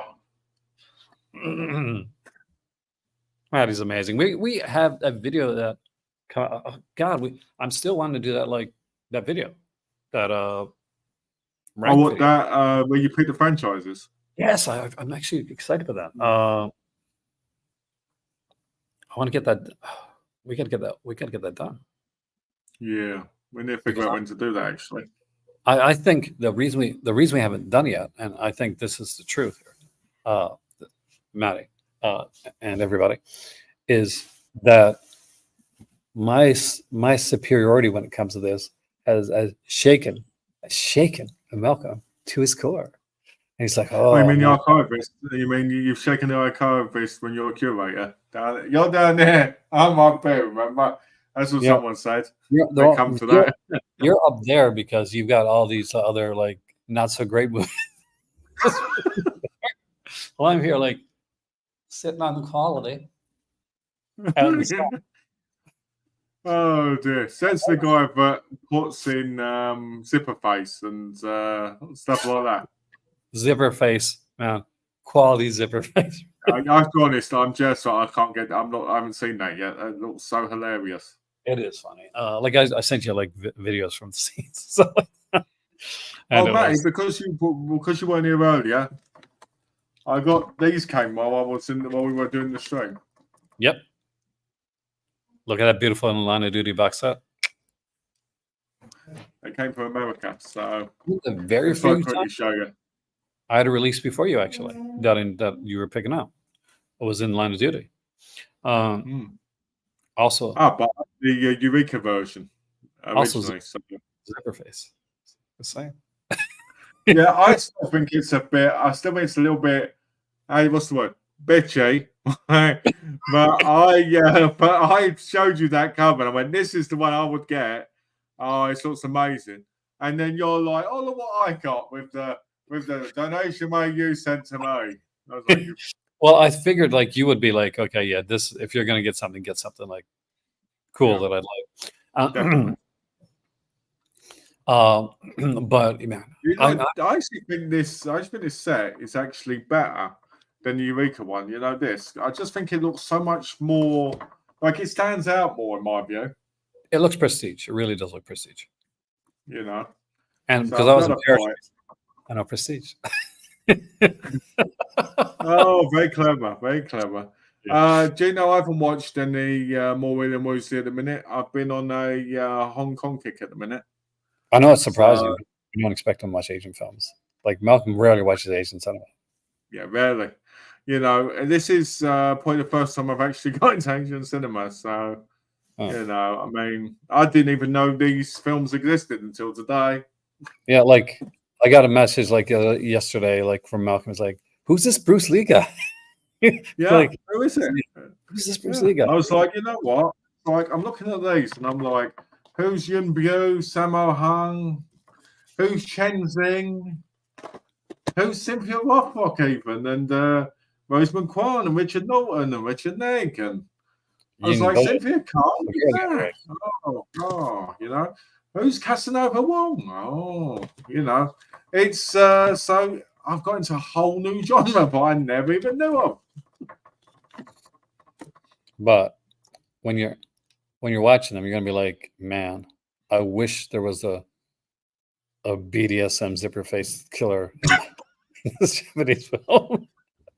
There probably is somewhere. Probably in some of them. There's probably one somewhere. There probably is. And a Cat 3, there's gotta be. There's gotta be in Cat 3 film. There's There gotta has be to be, doesn't there? place where it's like, oh man, it's like, what are we gonna put in here? We've had Anthony Wong do everything else. Oh, technically there is. There is one close to it. It's in Body Weapon. Elvis, the guy who plays the villain, his name's Elvis, is a bald guy, right? Yeah. In it, he wears a gimp mask and an outfit, and he's like moving around, so it's close. It's close. But it's like the Agatha Christie levels of mystery in Zipperface was just incredible. It's phenomenal. I just love his dialect and the intellectual things he says constantly. I love the fact that everybody is like, almost everybody is like a suspect. Like the red herring the hell out of it. Like, you got this like cop, and he's like super misogynistic, right? Like, it's like Yeah. real, like, oh, like, I hate women type thing. Like, because the guy, the killer's like, but and then you got this one guy, and you meet him, and immediately he's like, oh no, I don't know the oh, that's the victim. Yeah, I think she took some pictures there, but I'm not quite sure. I don't remember that well. He's got this weird look on his face, Okay. and the next scene he's like burning her pictures on a barbecue. It's like, am I acting suspicious enough yet? Am I red herring enough yet? Every person in that movie is like that. If you're a dude, you're like, except for the guy that's the killer. It's good. Hey. But it is good. No, it's not good. It's like Samurai Cop level good, but it's good. Hey, I think it's better than that. They do a great double bill with Phantom Killer. Oh, yeah, but see, if I can get my hands on the Phantom Killers again, that's next year at Halloween we're doing Phantom Killer. It's 3 and 4. They're the hard ones. They're the hard ones to get because I've got 1 and 2. I can find them, not legit, but I can find them. So that's not a problem. 3 and 4 on eBay over here go for like £190 each. Yeah, because yeah, no, you're not. Like, 4 is horrible, man. It's horrible. It's terrible. Just call me King Arthur. Oh, the squats. I'm cooking now. Oh, such a great film, the first one. Good Lord. King Arthur. I just got the joke. I just got the reference. Yeah. Like, took me a minute. Yeah. Dun, dun, dun, dun, dun, dun. Oh, I can't do that too much. Fate on the. Oh. Let's go. Yeah, let's go. Sniper and Stonekiller. The snorkel was good. I love the twist at the end. My dad is such a massive fan of this. He used to talk about this all the time when I was younger. He talked about this movie. Like, there's this movie, and it's never coming out. It's a snorkel. I watched it when I was in theater. Like, and this one took a long time to come out. Actually, I wish he had a better cover for it, though. Yeah, the cover sucks, but it's good. It's a really good film. Sniper's a really good movie. I love the ending. It's natural justice. Stranglers of Bombay. I love The Tingler. I saw The Tingler in the theater in a hilarious, that film. That film was always felt it was only scary back then, because now when I was watching it, I kid you not, it's not a bad film by any means, but I can't stop laughing every time the thing would fall over, and it was pretty cool. I saw it in a retro theater. Like, I think it was in grade 7. I think it was in Alberta. And so he had a lot of the game. It was a William Castle weekend, and you paid, and you could go and stay long you want to come go. You get like that's what we need more of, actually. Those kind of experiences. And it was like they had like a lot of the gimmicks and the ones that they could. So they had like Tingler seats, and they had like the thing where the ghosts like thing came down. And I remember like there's a sequence where like Vincent Price was like scream, the Tingler's in the theater, right? scream, make sure the Tingler doesn't get on your back. Like, certain it was cool. It's a good experience. So I would because I'm a little bit confused right now. What is 4D? 4D. Is that when you sit on the chair and you feel it? Yeah, when you feel it. There's some 4D places over there in the UK, actually. Yeah, I've heard of it, but I've never actually experienced one. So if there's like a massive car crash on the screen, does your body feel like it's got whiplashed or something? It's different. I mean, like, if you go to there's a thing in Madame Tussauds that has a lot. They had like a Marvel one, and there's usually only like short films. And if you go to, I'm not sure if it's still there, but was there. So if you go to, where the London Eye's at, right? Of course. So if you go to where the London Eye's at, and there used to be this Horrors of London like tour that you do with actors and stuff, and right next to it was kind of like a Shrek experience type thing, and like a Pixar, and it was like and did like a 4D thing where you're there and like there's water splashes up and there's bubbles that come out, and you something comes and like hits against the back seat, that type of thing. Oh God. It's cool. I actually almost bought The Manster. I love this movie, by the way. Bach Films put it out in Paris, and it came with an extra film, and I totally should about it. It's pre-Army Darkness, actually, if it's the one I'm thinking. Definitely. A film that reminds me of that is Model from Hell, which is a Hong Kong film from the 90s. It's technically a category 3, but stars Maggie Q and Simon Yang. Near the end, a head grows out of her and it gets chopped off and it talks and everything. It's just like incredible. There you go, right there. Look at that. How do that was the bonus, was it? Yeah, that's a nice one. Is that on DVD? Yeah. They did a whole series of DVD, and if you look at the bloody hell. Oh, it's the spine ones, isn't it? What you were talking about before. Yeah, with the mural. I should have picked them up. I really should have. Classic. I was bummed because the Redeemer wasn't there. But still, I should have grabbed the it. tunnel vision hit you strong by not seeing this one. It does. Like because I really wanted to get like Redeemer, and 'cause it was one from my childhood. But when I didn't get Redeemer, I was like, shag you, Bach Films, not buying any stuff. Talking about horror movies, I've got a new movie that came out today. Coming, Baghead. That Baghead, you go with Zipperface. There you go. It's got the girl plays what do you call it? The girl that plays Ciri in the Witcher series. When you said Siri, I'm like, it's the girl that does the voice of Siri for Apple. It'd been hilarious if your thing had started talking then. Oh my god! Oh crap! Yeah, I'm looking at it now, like, oh, nervous. All right, guys. So at the little over 3 hour mark, I guess we will end this video for now. I want to thank so many people for coming in, for staying so long, and please, if you haven't yet, hit that like button. It helps out the channel. It's Redeemer Son of Satan. That's the one, my friend. A heck of a lot. Get yourself some Indicator. Get yourself some Santos, some Panther Woman. Grab yourself some Michael J. Murphy. Get 2. Send one this way. But above all, have fun. Enjoy your day, and we'll see you next time right here. Thank you, Malcolm, for joining me again on this wonderful chipper day. And we'll see you. Beautiful day there. Yeah. Take care, guys.